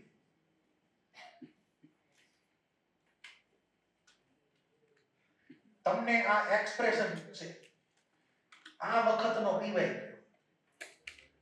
પણ એકચ્યુઅલી ગેસ માટે હતો, સોલિડ ટુ ગેસ માટે હતો. આ સોલિડ ટુ લિક્વિડ જ છે ખાલી, એમાં એને સોલિડ ટુ ગેસ નું પૂછ્યું. આ ત્રણ સ્ટેપ તમને ક્લિયર? જે અહીંયા લખેલા છે ને એ જ મેં અહીંયા ફરીવાર લખ્યા છે. એટલે આ લખેલા હોય તો કઈ સવાલ નથી આવતો. આ એનું ફોર્મેટ હતું. આમાં કોઈને કઈ ડાઉટ હોય બોલી જાઓ. છે કોઈને કઈ ડાઉટ? આ એક્સપ્રેશન તમને યાદ રહેવું જોઈએ કે આવી રીતનું એક્સપ્રેશન થયું. ટ્રુ ફોલ્સ માં પૂછીએ કે એક્સપ્રેશન આ વખતનો પીવાય છે. આમાં કોઈને કઈ ડાઉટ? બોલો.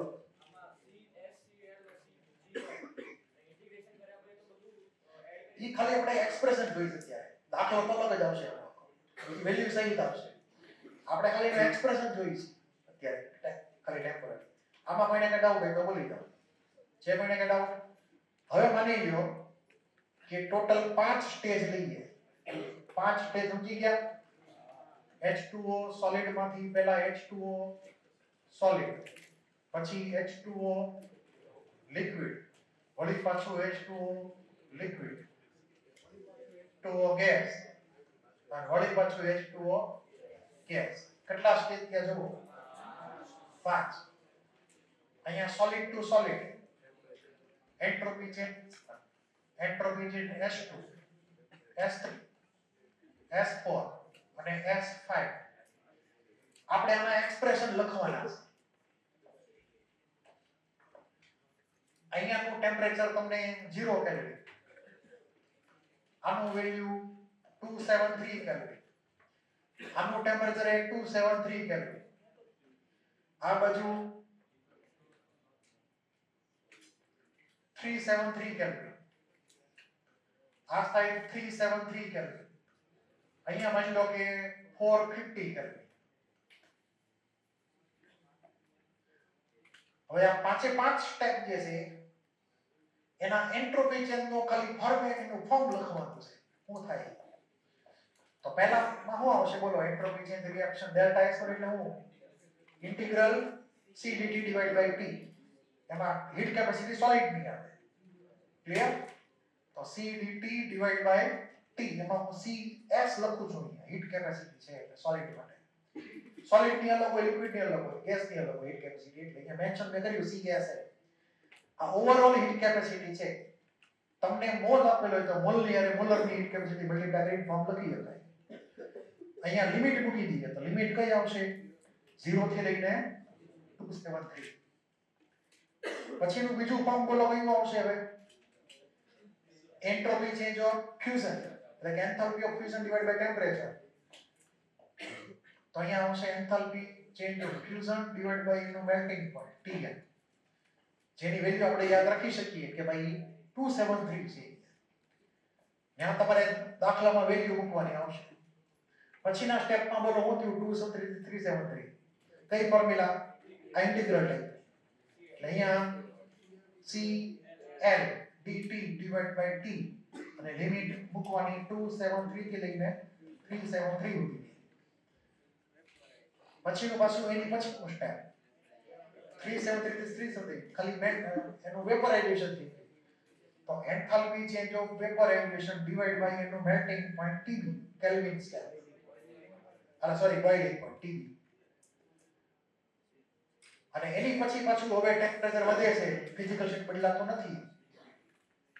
તો હવે અહીંયા આવશે integral C gas dt divide by temperature અને લિમિટ ઓફ ઇન્ટિગ્રેશન જે છે હવે ઈ 373 થી શરૂ કરીને 450 સુધી માની લો. તો તમને આવા એક્સપ્રેશન પૂછે તો આવડવું જોઈએ. એક્ઝામમાં આવા પાંચે પાંચ ગણવાના આવશે નહીં. તમને એક નાનો એવો કટકો, એક કટકો કે બે કટકો ગણવાના આવે. સમજાણો મેં કીધું? તો તમને એક્ઝામમાં પૂછે કે ભાઈ calculate entropy change of fusion, આ ફોર્મ્યુલા.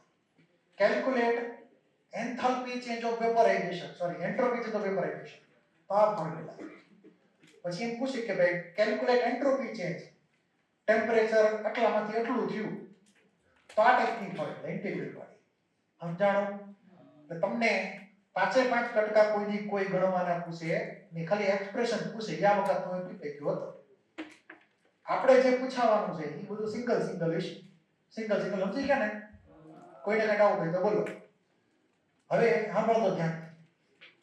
આ એન્ટ્રોપીનો ચેન્જ કેવી રીતે થયો? બરાબર? એન્ટ્રોપીનો ચેન્જ એટલે હું તમે 0 કેલ્વિન થી શરૂ કરીને T કેલ્વિન સુધી લઈ ગયા. એટલે 0 કેલ્વિન થી માની લો કે 450 કેલ્વિને લઈ ગયા. તો ઈ બેની એન્ટ્રોપીનો ડિફરન્સ લેવાનો. તો અહીંયા જે ડેલ્ટા S છે ખરેખર, તો entropy at 450 Kelvin minus entropy at 0 Kelvin. બરાબર? હવે એન્ટ્રોપી એટ 0 કેલ્વિન કેવી છે? 0. તો ઈ કોની બરાબર થયું? એન્ટ્રોપી એટ 450 કેલ્વિન થઈ ગયું. આ ક્લિયર છે? મતલબ કોઈ પણ સબસ્ટન્સની molar entropy, standard molar entropy કઈ ઈ 0 કેલ્વિન થી શરૂ કરીને 298 કેલ્વિન સુધી હોય. અને એમાઉન્ટ કેટલું લેવાનું? 1 મોલ. આ રીતનું આપણે ઇન્ટિગ્રેશન કરવાનું રહે. 0 કેલ્વિન થી શરૂ કરીને 298 કેલ્વિન સુધી. પછી એમાં મેલ્ટ થાય કે નોય થાય એ આપણને ખબર છે નહીં. પણ ત્યાં સુધીની એન્ટ્રોપી જે માપવાની હોય, that is called molar entropy, standard molar entropy. એ આપણને આવી રીતે મળી. ઓકે? અહીંયા 0 કેલ્વિન એન્ટ્રોપી 0 છે એટલે entropy at 450 Kelvin is nothing but entropy change. આ લોજિક ખાસ યાદ રાખજો, ઇમ્પોર્ટન્ટ છે એક્ઝામ માટે. આમાં કોઈને કઈ ડાઉટ હોય તો બોલી જાવ. જે કોઈને કઈ ડાઉટ? એટલું ક્લિયર? એક્ઝામમાં તમને આ એન્ટ્રોપી ચેન્જ ફ્યુઝનના કે એન્ટ્રોપી ચેન્જ વેપોરાઇઝેશનના પ્રશ્નો પૂછાય શકે. ક્લિયર? એટલું લખો ક્વેશ્ચન આની માટે.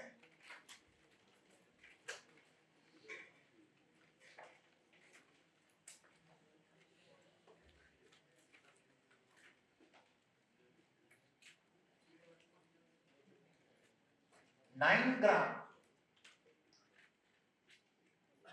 water,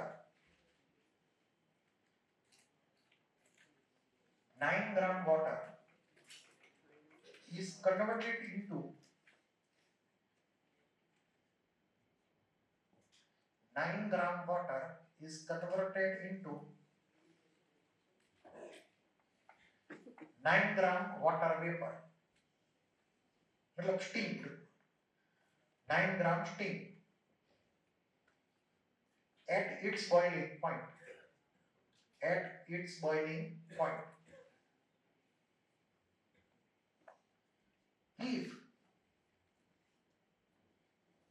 If specific heat capacity,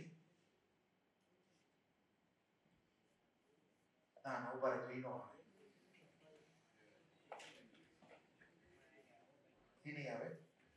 If latent heat of vaporization, if latent heat of vaporization is x joule per gram,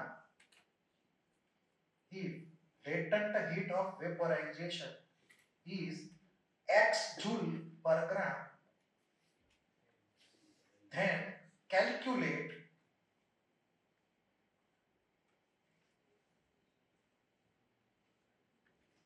molar entropy change for fusion. Then calculate molar entropy change for fusion. Molar entropy change for fusion, as well as entropy change of fusion, as well as entropy change of fusion.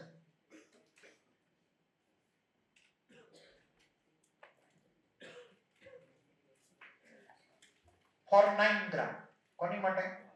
For 9 gram water.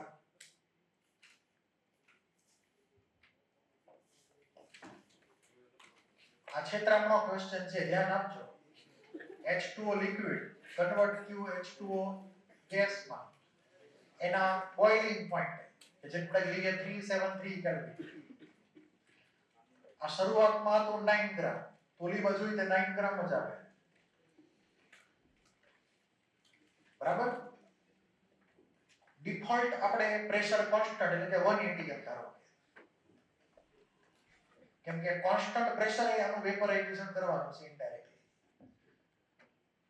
તો તમને ખબર છે ને latent heat of વેપોરાઇઝેશન એટલે ખબર છે ને? એનો સિમ્બોલ આપણે LV લખીએ છીએ જનરલી, કેપિટલ L પછી નીચે શબ્દમાં V, LV.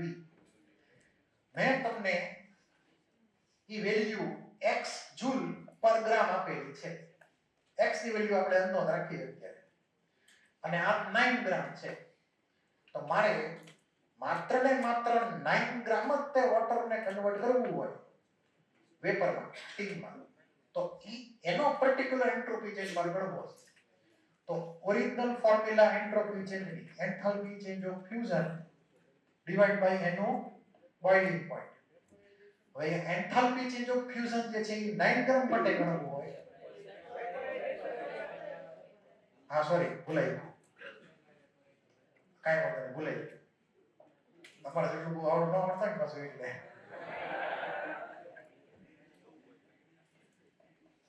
બોઇલિંગ પોઈન્ટ આ એક રિલેશન છે. હવે આની વેલ્યુ મારે જોતી હોય તો શું કરવું પડે? ગ્રામ જે છે 9 ગ્રામ એની હારે લેટન્ટ હીટ મલ્ટીપ્લાય કરવી પડે. એટલે કે અહીંયા ફોર્મ્યુલા આવે mass 9 gram multiplied by LV, latent heat of vaporization. ડિવિઝનમાં શું આવે? એનું બોઇલિંગ પોઈન્ટ.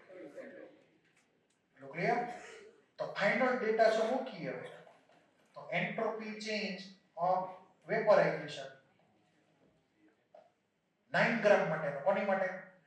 9 ગ્રામ માટે. તો આ 9 into x divided by 373 આવો જવાબ થયો. આ 9 ગ્રામનો જવાબ થયો. એની અમુક વેલ્યુ જૂલ કે કિલો જૂલમાં આવશે, બરાબર છે. પણ મેં તમને આને શું પૂછ્યું જો ધ્યાનથી, મેં તમને મોલરની વેલ્યુ પૂછેલી છે. તો મોલર વેલ્યુ હોય શું કરવાનું હોય? 9 ના 18 કરવા આપણે, તો તે 1 મોલ પાણી થાય. તો જો મોલર એન્ટ્રોપી કીધી હોય તો છેતરાવાનું નહીં. તો અહીંયા એન્ટ્રોપી ચેન્જ ઓફ વેપોરાઇઝેશન અને એમાં મોલર પાસે એટલે કે સ્ટાન્ડર્ડ શું કરવાનું? સ્ટાન્ડર્ડ એટલે કે 1 મોલ માટે સ્ટાન્ડર્ડ કીધું હોય તો અહીંયા 18x ડિવાઇડ બાય 373 આવશે. છેતરાતા નહીં, પ્રશ્ન જોઈ, બરાબર. તમને યુનિટ ચેક કરજો, યુનિટ કયો આપ્યો છે, પર મોલનો ડેટા પૂછ્યો છે કે પર્ટિક્યુલર 9 ગ્રામ માટે જ પૂછેલું છે. ઘણા બધા વિદ્યાર્થી એમાં છેતરાઈ જાય છે. જો સ્ટાન્ડર્ડ કીધું હોય તો ડિફોલ્ટ 1 મોલ જ લેવાનું, એટલે કે 18 ગ્રામ પ્રમાણે ગણવાનું. ઓકે, નકર પછી ઓપ્શન ચેક કરવાનો. ઓપ્શનમાં યુનિટ જો કિલો જૂલ પર મોલ કે જૂલ પર મોલ હોય તો પછી મોલ પ્રમાણે કેલ્ક્યુલેટ કરવાનું. તમને આ 9 ગ્રામની વેલ્યુ ખબર પડી જાય ધારો કે, તો 18 ગ્રામની ખબર પડે કે ન પડે? ડબલ કરો એટલે સમજાણો? કોઈને કઈ ડાઉટ હોય તો બોલો. તો આવા ક્વેશ્ચન રિવરની ટેસ્ટમાં હશે ને હશે. બરાબર? આ સૌથી હેલા ક્વેશ્ચન કહેવાય. એમાં કોઈ રોકેટ સાયન્સ છે નહીં. થોડુંક તમને રમતા આવડવું જોઈએ. પછી બીજું છે લેટન્ટ હીટ ઓફ ફ્યુઝન. બધાને LF એને શું કહેવાય? બોલ, LF ને શું કહેવાય? પણ એનું હોય શું એમાં આપણે? What is called LF? Latent heat of fusion.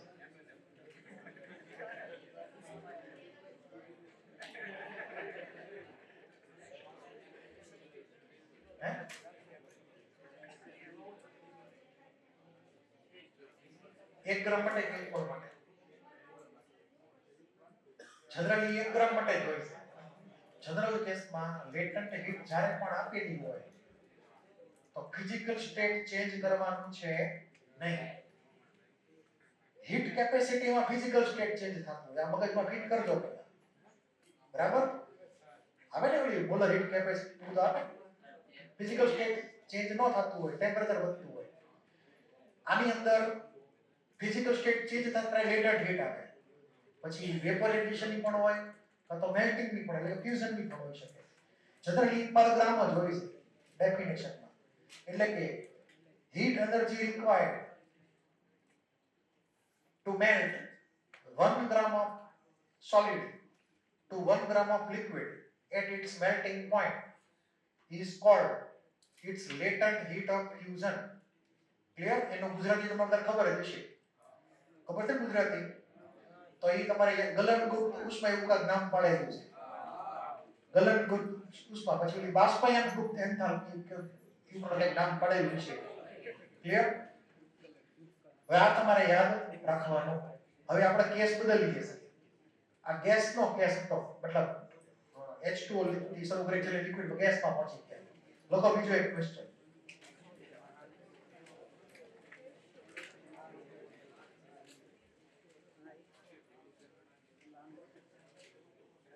લખો ક્વેશ્ચન.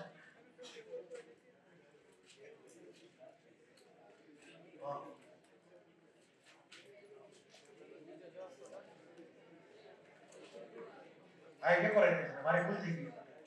લખો question.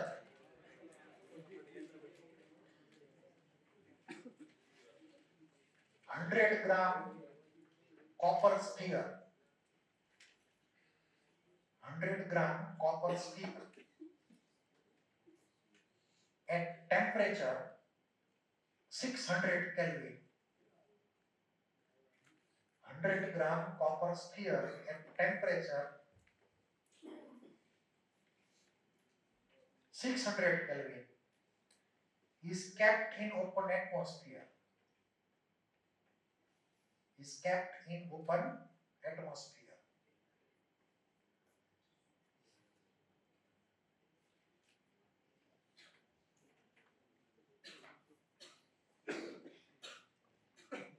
Of 300 Kelvin. Is kept in open atmosphere of 300 Kelvin temperature. Calculate the entropy change. Calculate the entropy change of copper sphere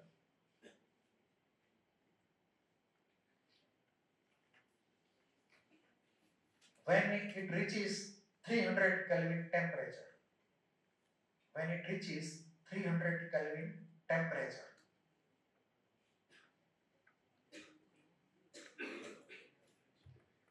Specific heat capacity of copper. Specific heat capacity of copper. Specific heat capacity of copper.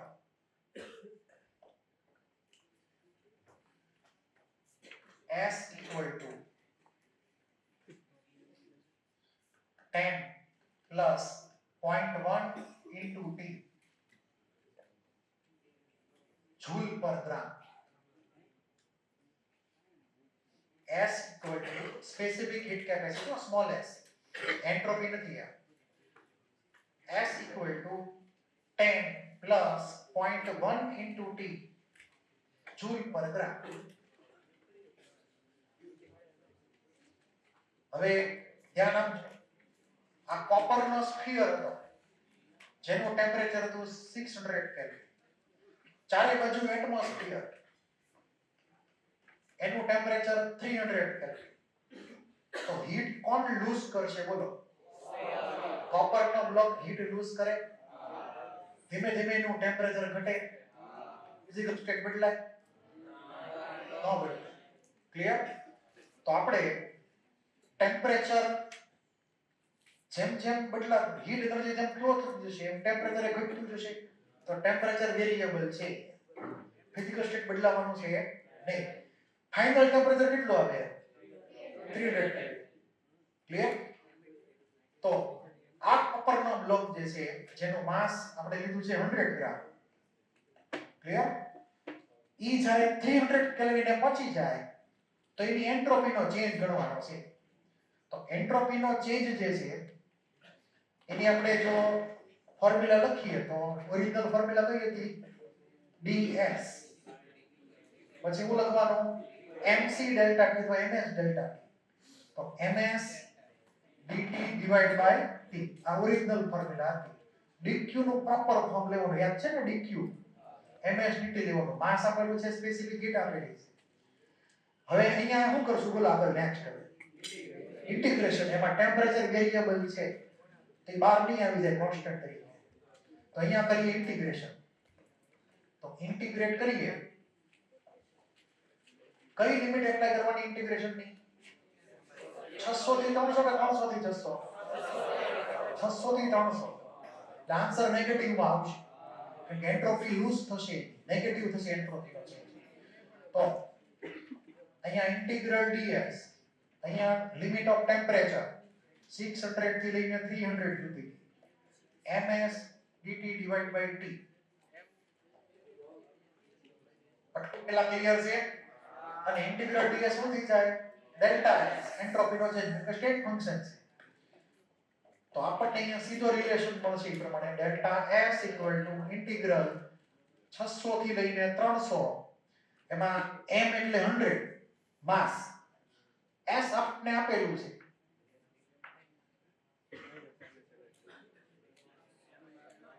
આ એમ કરો ને આખું ફાટી રહે નકર આપણે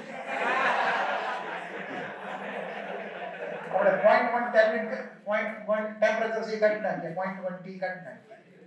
બરાબર? નકર બહુ અઘરું પડશે ઇન્ટિગ્રેશન. એટલે આવડશે?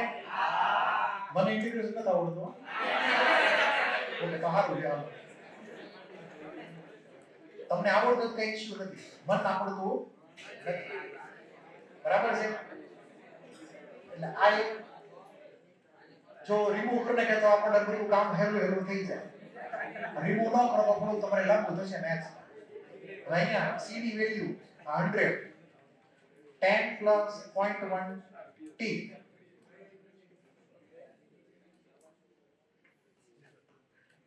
નીચે પાછું t ને અહીંયા dt. હવે આનો શું થાય બોલો? તો t ને t કેન્સલ, એક t કેન્સલ થાય એટલે એટલો 1000 વધે. તો 1000 ડિવાઇડ બાય t પ્લસ અહીંયા આવશે એકલો 10. બરાબર છે? હવે તમારે લડી લેવાનું. હવે આગળમાં હું કઈ કરી શકું નહીં. હવે તમને આવડશે ને? આ 1/t નો શું થાય? ln t થાય. યાદ છે? લિમિટ તો મૂકેલી છે ને, આ 10 એક્ઝિટ એમને બ્રેક. તો આને એ પ્રમાણે એપ્લાય કરીએ. હવે તો 1000 ln t 600 થી 300. પછી અલગથી આ 10 t એમાં 600 થી 300. હવે તમે આગળ તમારી રીતે ગણી નાખો. તો આ જે છે ln 300 ln 600 એટલે 1000 ln 1/2 આપણે 1/2 એટલે શું વાંધો છે આ બાજુ શું આવશે 300 માઈનસ એટલે માઈનસ 3000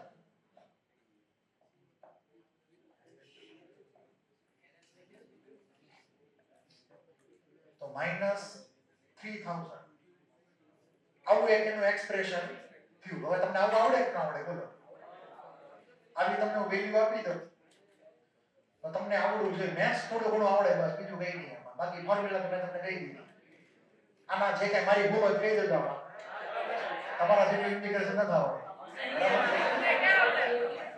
આ તમારે યાદ રાખવાનું તમને પ્રોબ્લેમ છે ક્લિક થવું છે કે ભાઈ ટેમ્પરેચર બદલાય છે કે નથી બદલાતું ટેમ્પરેચર કોન્સ્ટન્ટ રહે તો ઇન્ટિગ્રેશન ની બહાર આવી જાય નકર પછી એને લેવો પડે ઇન્ટિગ્રેશન પાછું તમને અહીંયા જો થોડું શું આપવું છે heat capacity is a function of temperature પાછું આપેલું છે એ તમારે ધ્યાન રાખવાનું છે તમને કઈ ડાઉટ હોય બોલી જાઓ જે મને કઈ ડાઉટ એટલો ક્લિયર આગળ લગો ક્વેશ્ચન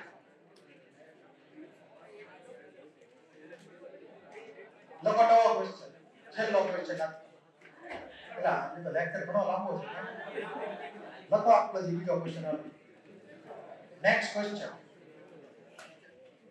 1 મિનિટ તમને પહેલા કહી દઉં વસ્તુ આજે એન્ટ્રોપી નો ચેન્જ આવ્યો એ એન્ટ્રોપી નો ચેન્જ કોનો હતો કોપર નો હતો ક્લિયર છે ધારો કે હું તમને એમ કહું કે ભાઈ calculate the entropy change of the surrounding કોપરે પોતાની હીટ એનર્જી સરાઉન્ડિંગ માં યુઝ કરી અને સરાઉન્ડિંગ હીટ એનર્જી લઈ લીધી તો સરાઉન્ડિંગ ની એન્ટ્રોપી નો ચેન્જ પોઝિટિવ આવશે શું આવશે પોઝિટિવ સાંભળજો હજી વાર્તા પૂરી નથી થઈ ઈ આને આ જવાબ નહીં આવે પાછો છેતરાતા નહીં સરાઉન્ડિંગે જ્યારે હીટ એનર્જી એબ્સોર્બ કરી ત્યારે એનું ટેમ્પરેચર 300 કેલ્વિન માંથી બદલાણું ન બદલાણું surrounding is very very large તો ગરમ કોપરનો સ્ફિયર મૂકી દો તો કે સરાઉન્ડિંગ નું ટેમ્પરેચર 400 કેલ્વિન નો પહોંચી જાય ક્લિયર છે ઈ તો કેમ કે બહુ લાર્જ સરાઉન્ડિંગ છે તો સરાઉન્ડિંગ નું ટેમ્પરેચર કેવું રાખવાનું કોન્સ્ટન્ટ પણ હીટ એનર્જી ને એબ્સોર્બ તો કરી લીધી કોપરમાંથી તો સિસ્ટમની એન્ટ્રોપીનો ચેન્જ મારે ગણવું હોય તો ડેલ્ટા S સરાઉન્ડિંગ બરાબર Q બાય T T એનું પોતાનું 300 કેલ્વિન અને Q કયો તો કે જે હીટ એનર્જી લૂઝ કરી કોપર ઈ વિલ તો કોપર જે હીટ એનર્જી લૂઝ કરશે એ કેવી રીતે ગણવાની ms ડેલ્ટા T બરાબર છે વિધાઉટ ફિઝિકલ સ્ટેટ ના ચેન્જ જે હીટ એનર્જી લૂઝ થાય એની વેલ્યુ જોતી હોય તો Q ms ડેલ્ટા T તો લખો નેક્સ્ટ આમાં લખો આની માટે નવો question calculate the entropy change of surrounding calculate the entropy change of surrounding for the above question calculate the entropy change of surrounding for the above question यहाँ थोड़ा data रखो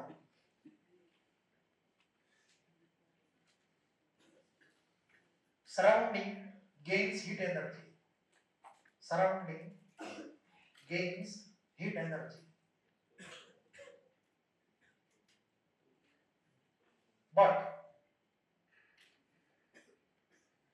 temperature of surrounding remain constant surrounding gains heat energy from but its temperature like a temperature of surrounding remain constant because surrounding is very large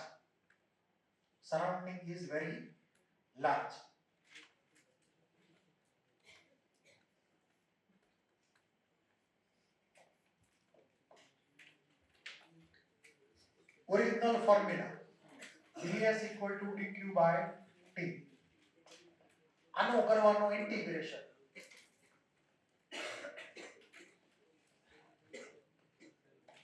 તો integral ds નું થઈ જાય delta s.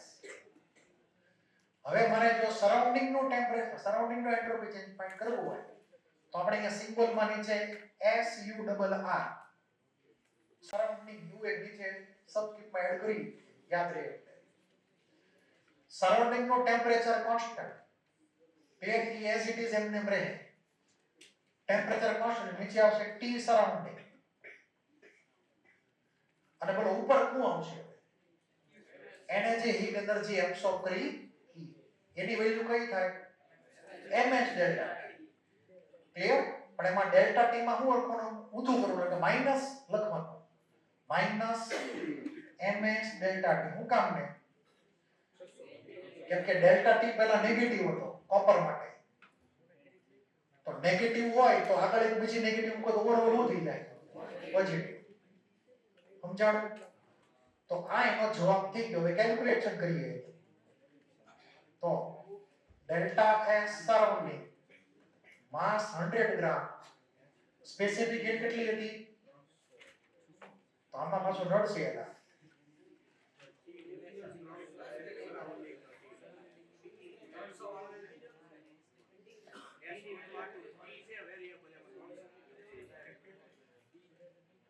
ના એમાં 300 ન મુકાય. એક મિનિટ.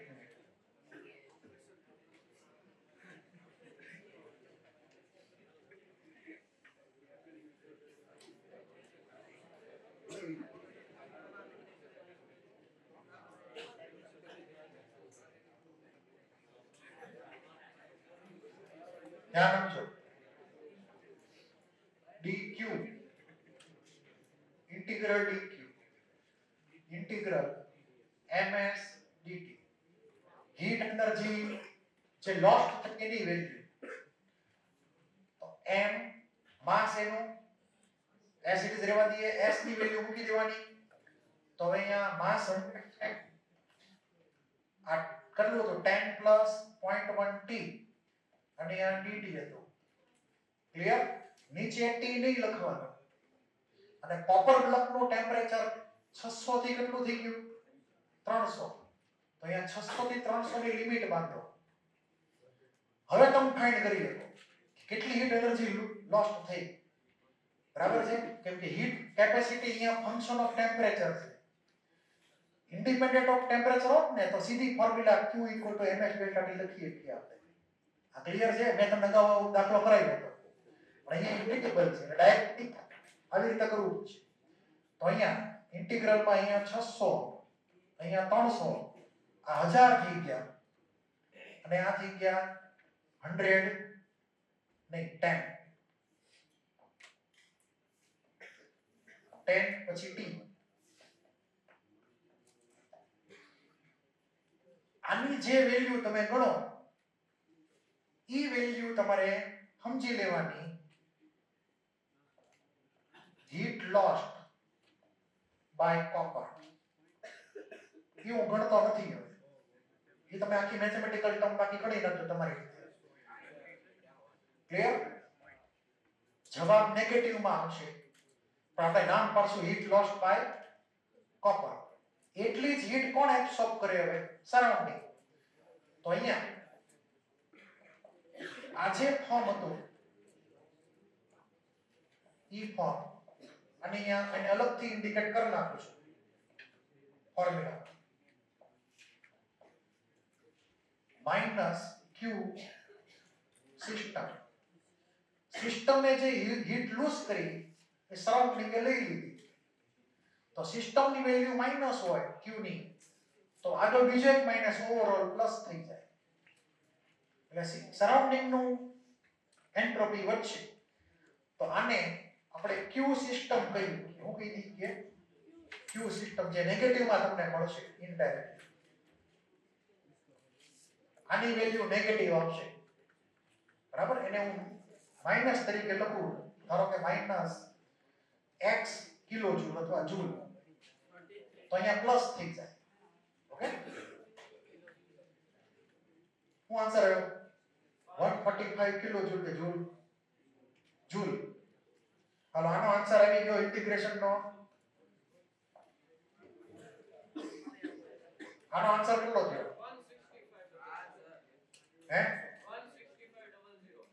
165 હે 16500 જૂલ. બરાબર. હીટ લોસ્ટ બાય કોપર, આટલી હીટ કોણે ગેઇન કરી? તો કે સરાઉન્ડિંગ. તો 16500 divide by 300 Kelvin. Okay, that is your answer. તમે જાતે કરજો. હજી બે ઝીરો આવે. ઓકે ભાઈ, તો કિલોજૂલમાં કન્વર્ટ કરી નાખો.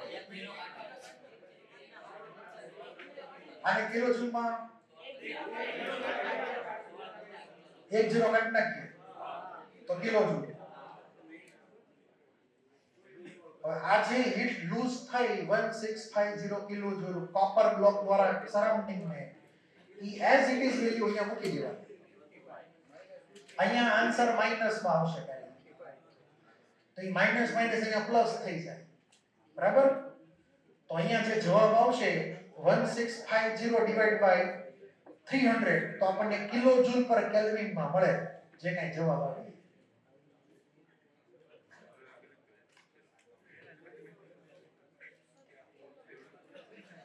ઈ તમે અલગથી લખો પાછા. હાલો હું અલગથી લખી નાખું. Entropy change of surrounding 1650 kilojoule divide by 300 kelvin. જવાબ શું આવ્યો? 5.5 કિલોજૂલ પર kelvin. Final answer. Surrounding minus minus plus નહીં ને, કેમ કે સરાઉન્ડિંગ ની એન્ટ્રોપી વધશે. ઓલો માઈનસ માઈનસ પ્લસ થઈ ગયો. આવી રીતે લખો, યાદ રહે કે માઈનસ માઈનસ પ્લસ થઈ ગયો. આ દાખલો છે ને ટિપિકલ હતો. હરખી રીતે ગોખી નાખજો. મેથડ ખાસ યાદ રાખજો કે heat capacity is a function of temperature છે, તો તમે ms delta t directly apply નહીં કરી શકો. બરાબર. આવા ન્યુમેરિકલ વ્યવસ્થિત આપેલા છે અને એડવાન્સમાં બધા પૂછી શકાય. એડવાન્સ લેવલમાં ધારો કે મેઇન લેવલ હોય તો હીટ કેપેસિટી નું જેટલું રિલેશન એમાં t એટલું 10 આવે, 0.1 t નો આવે, તો જેટલું મેઇન થઈ જાય. એટલો ક્લિયર? એ 0.1 t કરતા હોય એટલે રાખો તો એડવાન્સ થઈ જાય. એટલો ક્લિયર? આમાં કોઈને ડાઉટ હોય તો બોલી જાઓ. તો આવી રીતે આપણે એન્ટ્રોપી નો ચેન્જ ફાઇન્ડ કરી શકીએ. એટલો ક્લિયર? લખો બીજો ક્વેશ્ચન. આની જેવો સિમિલર. આ PYQ છે. PYQ છે. લખો. Two copper block of same mass. Two copper block of same mass are connected by a thin wire, metallic wire. Two copper block of same mass are connected by a thin metallic wire.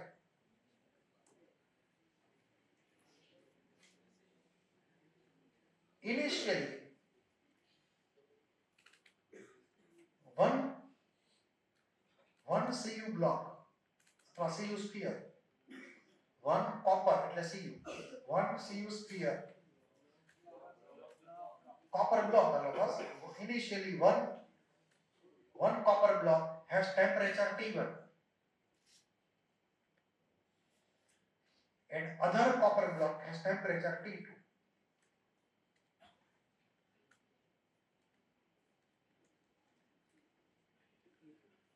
Where T1 less than T2.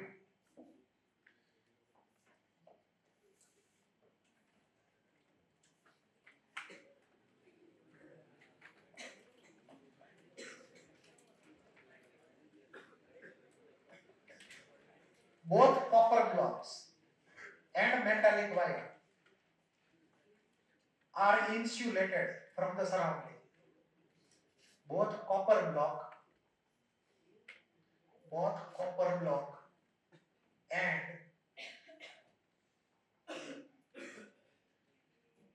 metallic wire are insulated from the surrounding.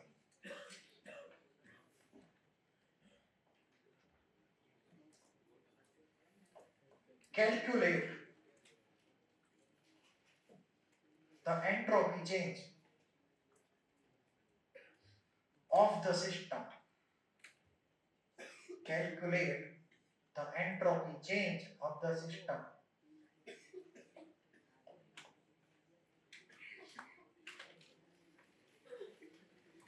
Because S is the specific heat capacity. S, खाली general symbol. S equal to specific heat capacity.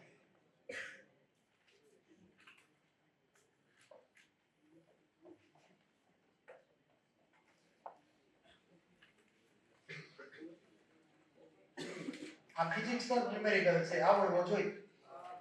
Copper block ને બે contact માં રાખેલા છે, insulation છે. એકનું વધારે temperature, બીજાનું ઓછું ટેમ્પરેચર. બેયના માસે હરખા. સેમ મટીરીયલ છે તો સ્પેસિફિક હીટ કેપેસિટી બેયની હરખી. What will be the final temperature?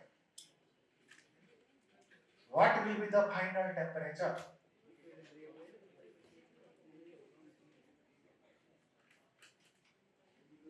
Answer T1 T2 ના ફોર્મમાં જ લાવવાનો છે. બોલો.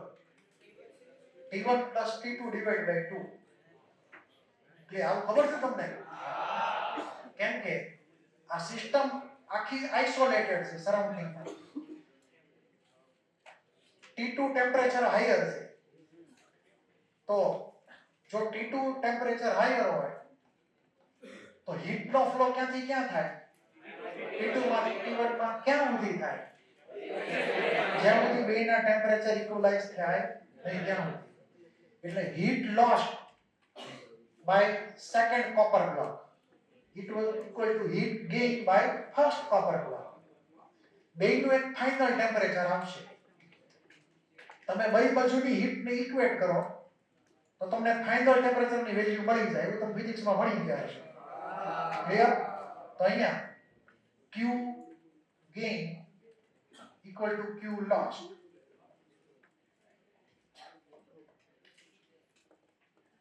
તો Q gain ની અંદર આપણે આનું પોતાનું માસ m, એની પોતાની સ્પેસિફિક હીટ s, એનો delta T, delta T. Okay? તો ડેલ્ટા T નો મતલબ શું થયો? Tf - T1. આની માટે ટેમ્પરેચર વધશે તો T final - T1 થશે. આ હીટ ગેઇન કરશે તો એનું ટેમ્પરેચર વધશે એટલે Tf - T1 આવે. બીજી સાઈડ હીટ લોસ્ટ થાય છે તો આપણે એમાં T2 - Tf આવે કે Tf - T2 આવે? હે? ઓકે, આપણે એને પછી વેરીફાઈ કરી. હું તો આમ લખું -ms Tf માટે એટલા માટે કે ડેલ્ટા T મતલબ હું તો કે ફાઇનલ માઈનસ ઇનિશિયલ. ઈ મેં ફિક્સ રાખેલો છે. આ તો માઈનસ મૂકી દીધું એટલે ઓવરઓલ તમે જે ક્યુસી પ્રમાણે આવી જાય. XMS cancer. તો ફાઇનલ આન્સર થયો કયો ટેમ્પરેચરનો? T final બરાબર T1 + T2 / 2. હવે આવું તમને ખબર છે ને બધાને? હવે ખાલી ચેન્જ નું એક્સપ્રેશન લખવાનું છે. એક જણની એન્ટ્રોપી વધશે ને એક જણની એન્ટ્રોપી ઘટશે. આ ક્લિયર? ઈ બેયનો ટોટલ સમ એટલે ટોટલ એન્ટ્રોપી છે આખી સિસ્ટમ. તો કોપર બ્લોક 1 હોય, હું એક કોપર બ્લોક 1. આપણે એમાં કોઈ વેલ્યુ છે ને એમને મેં એક્સપ્રેશન આવશે. તો first copper block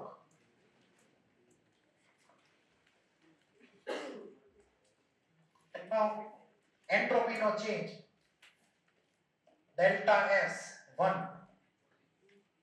first copper block નો એન્ટ્રોપી નો ચેન્જ. એમાં કયું એક્સપ્રેશન લખવાનું બોલો? ટેમ્પરેચર બદલાય છે કે નથી બદલાતું? હીટ એનર્જી આવતી જાય, ટેમ્પરેચર બદલાતું જાય, ફિઝિકલ સ્ટેટ બદલાતું નથી. તો ઇન્ટિગ્રેબલ ફોર્મ આવે ms, બોલો, ms dt divide by t. Clear? અને લિમિટ ઓફ ઇન્ટિગ્રેશન કઈ થઈ? t1 થી લઈને t ફાઇનલ. તો t1 થી લઈને t ફાઇનલ. સમજ પડી? ms dt કેવી રીતે ઓરિજિનલ એક્સપ્રેશન જે હતું ઈ તમે આને આગળ કન્વર્ટ કરો પ્રોપર ફોર્મેટમાં.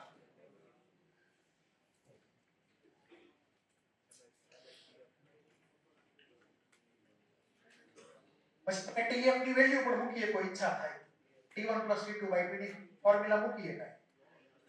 તો m અને s કોન્સ્ટન્ટ ઈ મારે બીજા ઇન્ટિગ્રેશન. તો અંદર છેલ્લે વધ્યું 1/t dt એટલે શું થઈ ગયું? ln t થઈ ગયું. તો અહીંયા ms ln t tf નીચે અહીંયા t1.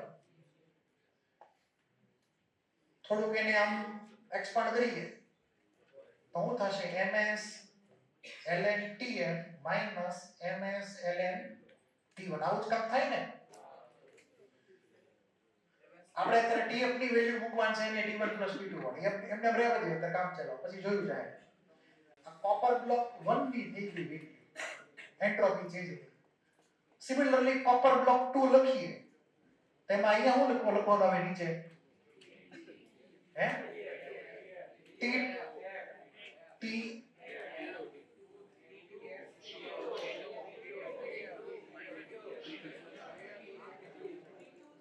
t2 થી tf જ જાય ને? ઓકે. તો t2 થી tf ms dt એમને મત કરો લખું ઈ આપણે એક્સપ્રેશન બીજું છે. આ કોપી કરી લે. આવું નવું એક બીજું એક્સપ્રેશન ડેલ્ટા s2 માટે અહીંયા t2 ને અહીંયા tf.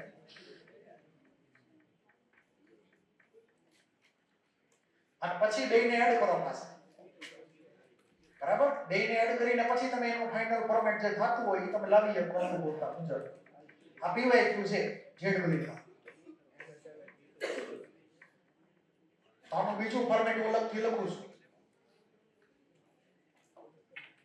ડેલ્ટા s2 તો ઇન્ટિગ્રલ અહીંયા t2 થી શરૂ કરીને tf સુધી ms dt divide by t.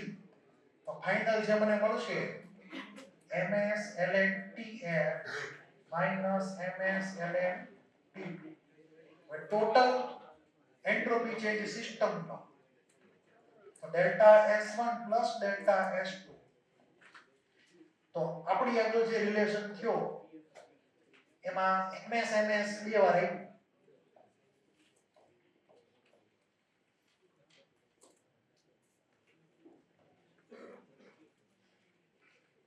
આ બેની વેલ્યુ એડ કરી દીધી ms ms વાળે.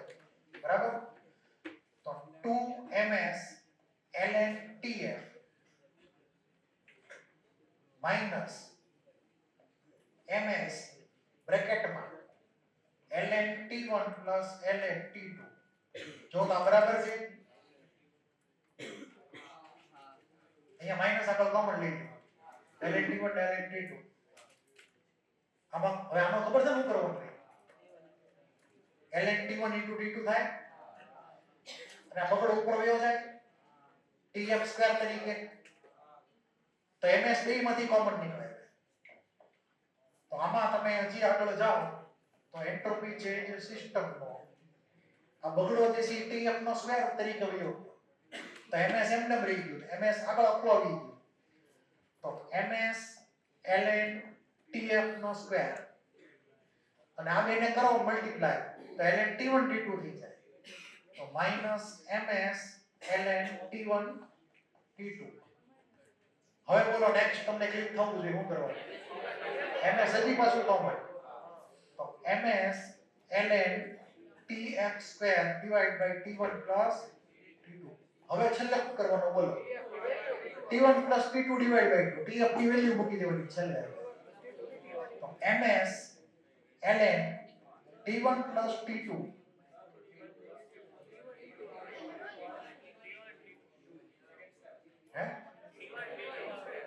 અચ્છા મલ્ટીપ્લિકેશન છે ને,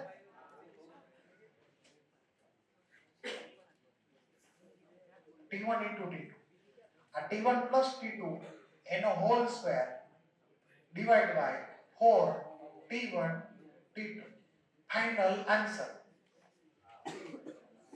આ PYQ મોડ્યુલમાં આપેલો છે, આજે હોમવર્કમાં જશે કેલ્ક્યુલેશનમાં.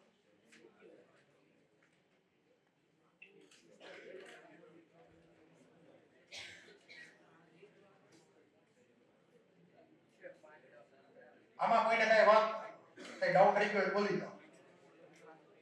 છે કોઈને કઈ ડાઉટ? કદાચ ZW માં આ રિપીટ થાય બીજા કોઈ ફોર્મેટમાં તો તમને અહીંયા T1 T2 ની વેલ્યુ ખબર હોય તો તમે મૂકી દો સીધી ગોખીલી ફોર્મ્યુલા છે. કેમ કે આ PYQ છે, આખો રિલેશન વર્કઆઉટ કર્યો પહેલા એટલે રિલેશન જ પૂછો તો સીધો MCQ માં કયો રિલેશન આવે છે. તો T1 T2 ની વેલ્યુ મૂકે સીધો આન્સર લાવી શકાય, entropy change of the system. તો તમને આની અંદર સિંગલ કોપર બ્લોક અથવા કમ્બાઈન એન્ટ્રોપી નો ચેન્જ બે રીતે ગણતા આવડવો જોઈએ. આમાં કોઈને કઈ ડાઉટ હોય બોલ છે? કોઈને કઈ ડાઉટ? હવે બોલો કે આની અંદર એન્ટ્રોપી ચેન્જ ઓફ સરાઉન્ડિંગ કેટલો થશે? Entropy change of the surrounding 0. Isolated system છે, ચારે કોર ઇન્સ્યુલેશન છે, તો હીટ એનર્જી બહાર જવાની છે નહીં. સરાઉન્ડિંગ માં હીટ એનર્જી થાય ને તો એન્ટ્રોપી ચેન્જ આવે ની સાઈડમાં એન્ટ્રી મારી દો. Entropy change of surrounding is 0. Entropy change of surrounding is 0 because system is isolated. ખબર છે ને isolated system? Because system is isolated.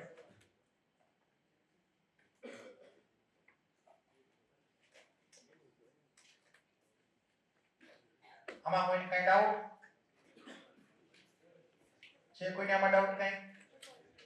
તો આ એન્ટ્રોપી ની જે વાર્તા હતી સોલિડ લિક્વિડ ની પૂરી થઈ ગઈ, બરાબર છે?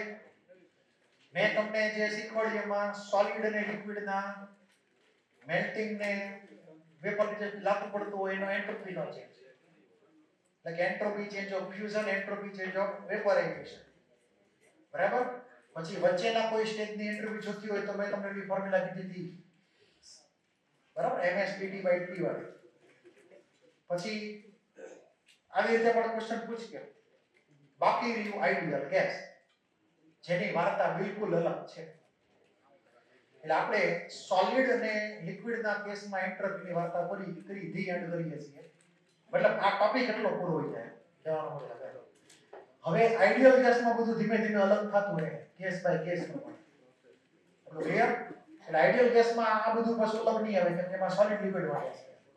તો ધ્યાન રાખજો, ઇમ્પોર્ટન્ટ છે એક્ઝામમાં. આપણે એન્ટ્રોપીનો પાર્ટ 1 પૂરો કર્યો. એન્ટ્રોપીનો પાર્ટ 2 માં આઈડિયલ ગેસની આખી વાર્તા આવશે, જે તે પ્રોસેસ હોય એ પ્રમાણે.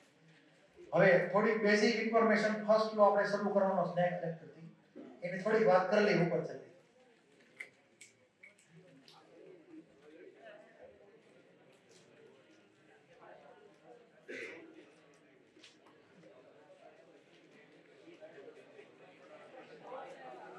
વાતો બાદ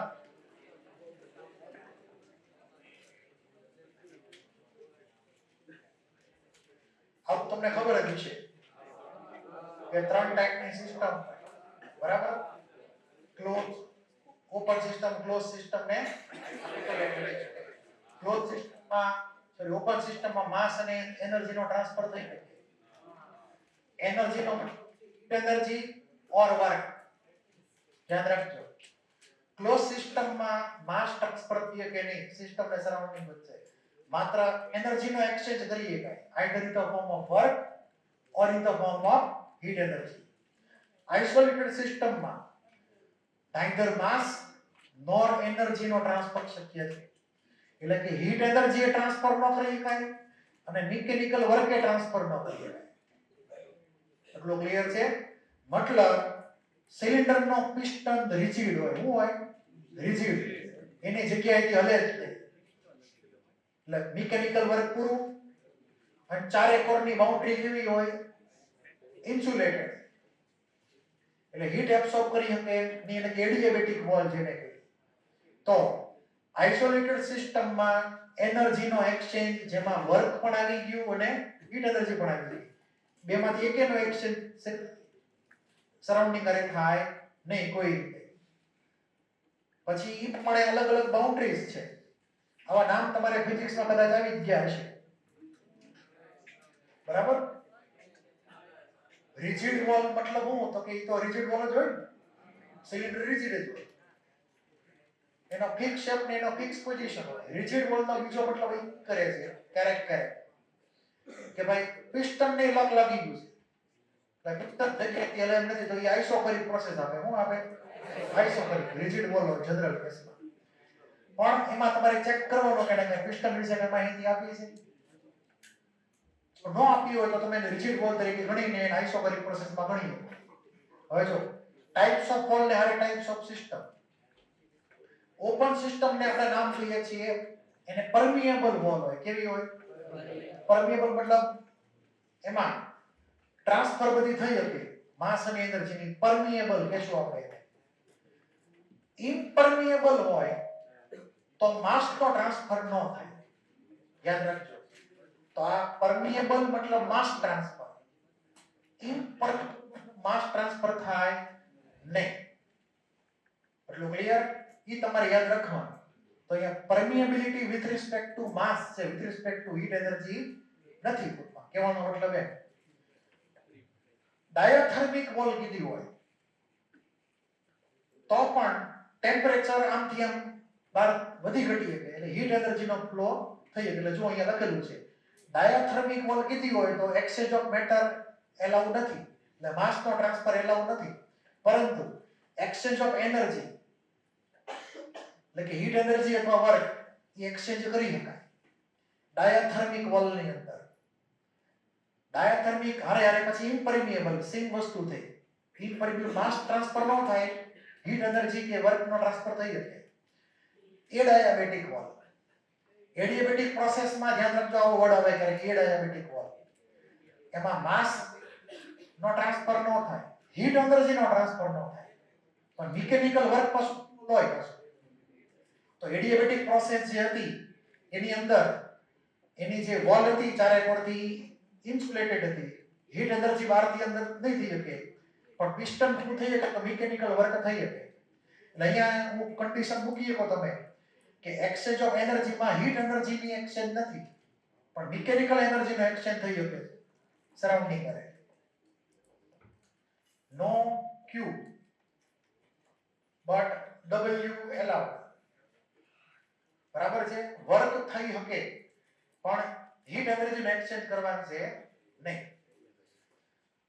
અમુક લોકો આને આઇસોલેટેડ સિસ્ટમ કહે છે, પણ આઇસોલેટેડ સિસ્ટમમાં વર્ક ન થાય, હીટ એનર્જીનો ફ્લો એટલે આ થોડું ઓકવર્ડ છે અહીંયા લખેલું છે. એટલે તમારે ઈ એટલું ઇન્ફોર્મેશન થોડી યાદ રાખવાની. એમાં થોડું કરેક્શન કરીને પછી તમને ઝેરોક્સ આપી દઉં. થોડું ઘણું કરેક્શનમાં કરવા જેવું છે. આ બધું કઈ કામનું નથી.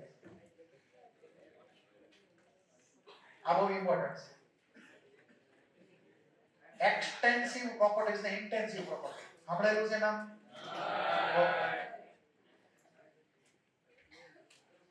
ધારો કે 1 કિલો ખાંડ, એમાં બીજી 2 કિલો ખાંડ નાખીએ, ટોટલ કેટલી ખાંડ થાય? 3 કિલો. તો માસ જે છે, માસ એટલે કે એમાઉન્ટ અથવા તો મોલ, એ ડાયરેક્ટલી એડ થાય કે ડાયરેક્ટલી માઈનસ થાય એકબીજામાંથી. તો માસ કઈ પ્રોપર્ટી થઈ? એમાઉન્ટ ઉપર ડિપેન્ડ કરે. મોલ એમાઉન્ટ ઉપર ડિપેન્ડ કરે. ક્લિયર છે? પછી ઇન્ટરનલ એનર્જી એમાઉન્ટ ઉપર ડિપેન્ડ કરે. વોલ્યુમ એમાઉન્ટ ઉપર ડિપેન્ડ કરે કે 1 કિલો પાણી હોય એટલે કે 1000 ગ્રામ વોટર તો 1 લિટર વોલ્યુમ હોય. તો 5000 ગ્રામ પાણી લઉં તો 5 લિટર જેવું થાય અંદાજે. તો વોલ્યુમ કેવી પ્રોપર્ટી થઈ? એક્સટેન્સિવ, જે એમાઉન્ટ ઉપર ડિપેન્ડ કરે. તો જેટલી જેટલી પ્રોપર્ટીઝ એમાઉન્ટ બદલતા બદલાતી હોય એની વેલ્યુ, એ બધાને કહેવાય એક્સટેન્સિવ પ્રોપર્ટીઝ. એટલે કે depend on the amount of the matter present in the system, આ અવસ્થિમાં જ આપેલું છે બેઠે બેઠું, કોપીઓ નહીં મારતા. માસ, વોલ્યુમ, પછી હીટ કેપેસિટી. 5 ગ્રામની હીટ કેપેસિટી અલગ હોય, 10 ગ્રામની હીટ કેપેસિટી અલગ હોય. પછી એન્થાલ્પી અને એન્ટ્રોપી. એમાઉન્ટ વધે તો એન્ટ્રોપી અને એન્થાલ્પી બદલાય જાય. તો આ જેટલું જે છે એક્સટેન્સિવ પ્રોપર્ટી છે, એને ગુજરાતીમાં કહેવાય માત્રાત્મક ગુણધર્મો, જે એમાઉન્ટ ઉપર ડિપેન્ડ કરે. બીજી સાઈડ એવી પ્રોપર્ટી છે જે એમાઉન્ટ ઉપર ડિપેન્ડ ન કરે. ડેન્સિટી ફોર એક્ઝામ્પલ, ધારો કે કોઈ એક પાણી છે 2 લિટરનું પાણી, ડેન્સિટી 1 ગ્રામ પર મિલીલીટર. બીજું એક પાણી છે 3 લિટર, ડેન્સિટી 1 ગ્રામ પર મિલીલીટર. બેને એડ કરો તો 2 ગ્રામ પર ml થાય, ડેન્સિટી ન થાય. તો ડેન્સિટી ડાયરેક્ટલી એડ નહીં થાય કે ડાયરેક્ટલી માઈનસ નહીં થાય. ક્લિયર? એટલું ઈ ઇનડાયરેક્ટલી પ્લસ માઈનસ કરવાના, ડાયરેક્ટલી નહીં. તો ડેન્સિટી જે છે આમાં નથી લખી, પણ ડેન્સિટી કેમાં આવે? ઇન્ટેન્સિવ પ્રોપર્ટીમાં. ટેમ્પરેચર ઇન્ટેન્સિવ પ્રોપર્ટીમાં આવે. પ્રેશર ઇન્ટેન્સિવ પ્રોપર્ટીમાં આવે. રિફ્રેક્ટિવ ઇન્ડેક્સ ઇન્ટેન્સિવ પ્રોપર્ટીમાં. Specific resistivity. ક્લિયર? તો ઈ પણ આવશે સ્પેસિફિક રેઝિસ્ટન્સ અને રેઝિસ્ટિવિટી. ઈ પણ કેમાં ગણાય? Intensive property. વેલ્યુ બદલાય નહીં. પછી મોલર માસ. આખા વર્લ્ડમાં પાણીનો એમાઉન્ટ ગમે એ લ્યો, મોલર માસ કેટલું રહે? 18 ગ્રામ પર મોલ. તો જ્યાં જ્યાં આગળ મોલર લાગશે, molar heat capacity, molar entropy, molar enthalpy, molar mass, જ્યાં જ્યાં લાગે મોલર, એ બધા ગણ લેવાના ઇન્ટેન્સિવ. જ્યાં જ્યાં લાગે specific, specific heat capacity, specific resistance, specific conductance. Clear? આ બધામાં વર્ડ લાગી ગયો સ્પેસિફિક, તો એમાઉન્ટ ફિક્સ થઈ ગયું 1 ગ્રામ કે 1 kilogram. That is called intensive property. Boiling point અને મેલ્ટિંગ પોઈન્ટ ઇન્ટેન્સિવમાં જ આવે. 5 ગ્રામ પાણીનો બોઇલિંગ પોઈન્ટ અને 10 ગ્રામ પાણીનો બોઇલિંગ પોઈન્ટ હરખું જ હોય. સમજાણ? એક્ઝામમાં તમને આવા પ્રશ્ન આવે કે ભાઈ આઈડેન્ટિફાઈ કરો કઈ પ્રોપર્ટી એક્સટેન્સિવ, કઈ પ્રોપર્ટી ઇન્ટેન્સિવ. અહીંયા આપણે સ્ટોપ કરીએ છીએ. આવતીકાલે જ્યારે આવો, આવતીકાલે તમારો લેક્ચર છે નહીં, આવતીકાલે ડાકરા સરનો લેક્ચર હશે. સોમવારે આપણે પછી સોમવારે તો લગભગ નથી, સોમવારે મારો લેક્ચર નહીં આવે, સોમવારે ડાકરા સરનો લેક્ચર હશે. ઓકે? સોમવાર પછી તમને કેવડાવી દઉં છું. ટેસ્ટની અંદર આપણે આજ સુધીનું આજનું જવા દઈએ એમ કરી આલો. એક એન્ટ્રોપી વાળું ગણવાનું. કયું? એન્ટ્રોપી વાળું. એન્ટ્રોપીમાં કયું? તો કે એન્ટ્રોપી ચેન્જ ઓફ ફ્યુઝન, પછી એન્ટ્રોપી ચેન્જ ઓફ વેપરાઇઝેશન. એવા દેશી દાખલા. હાઈ ફાઈ દાખલા તમને હું પૂછીશ નહીં આ વખતે.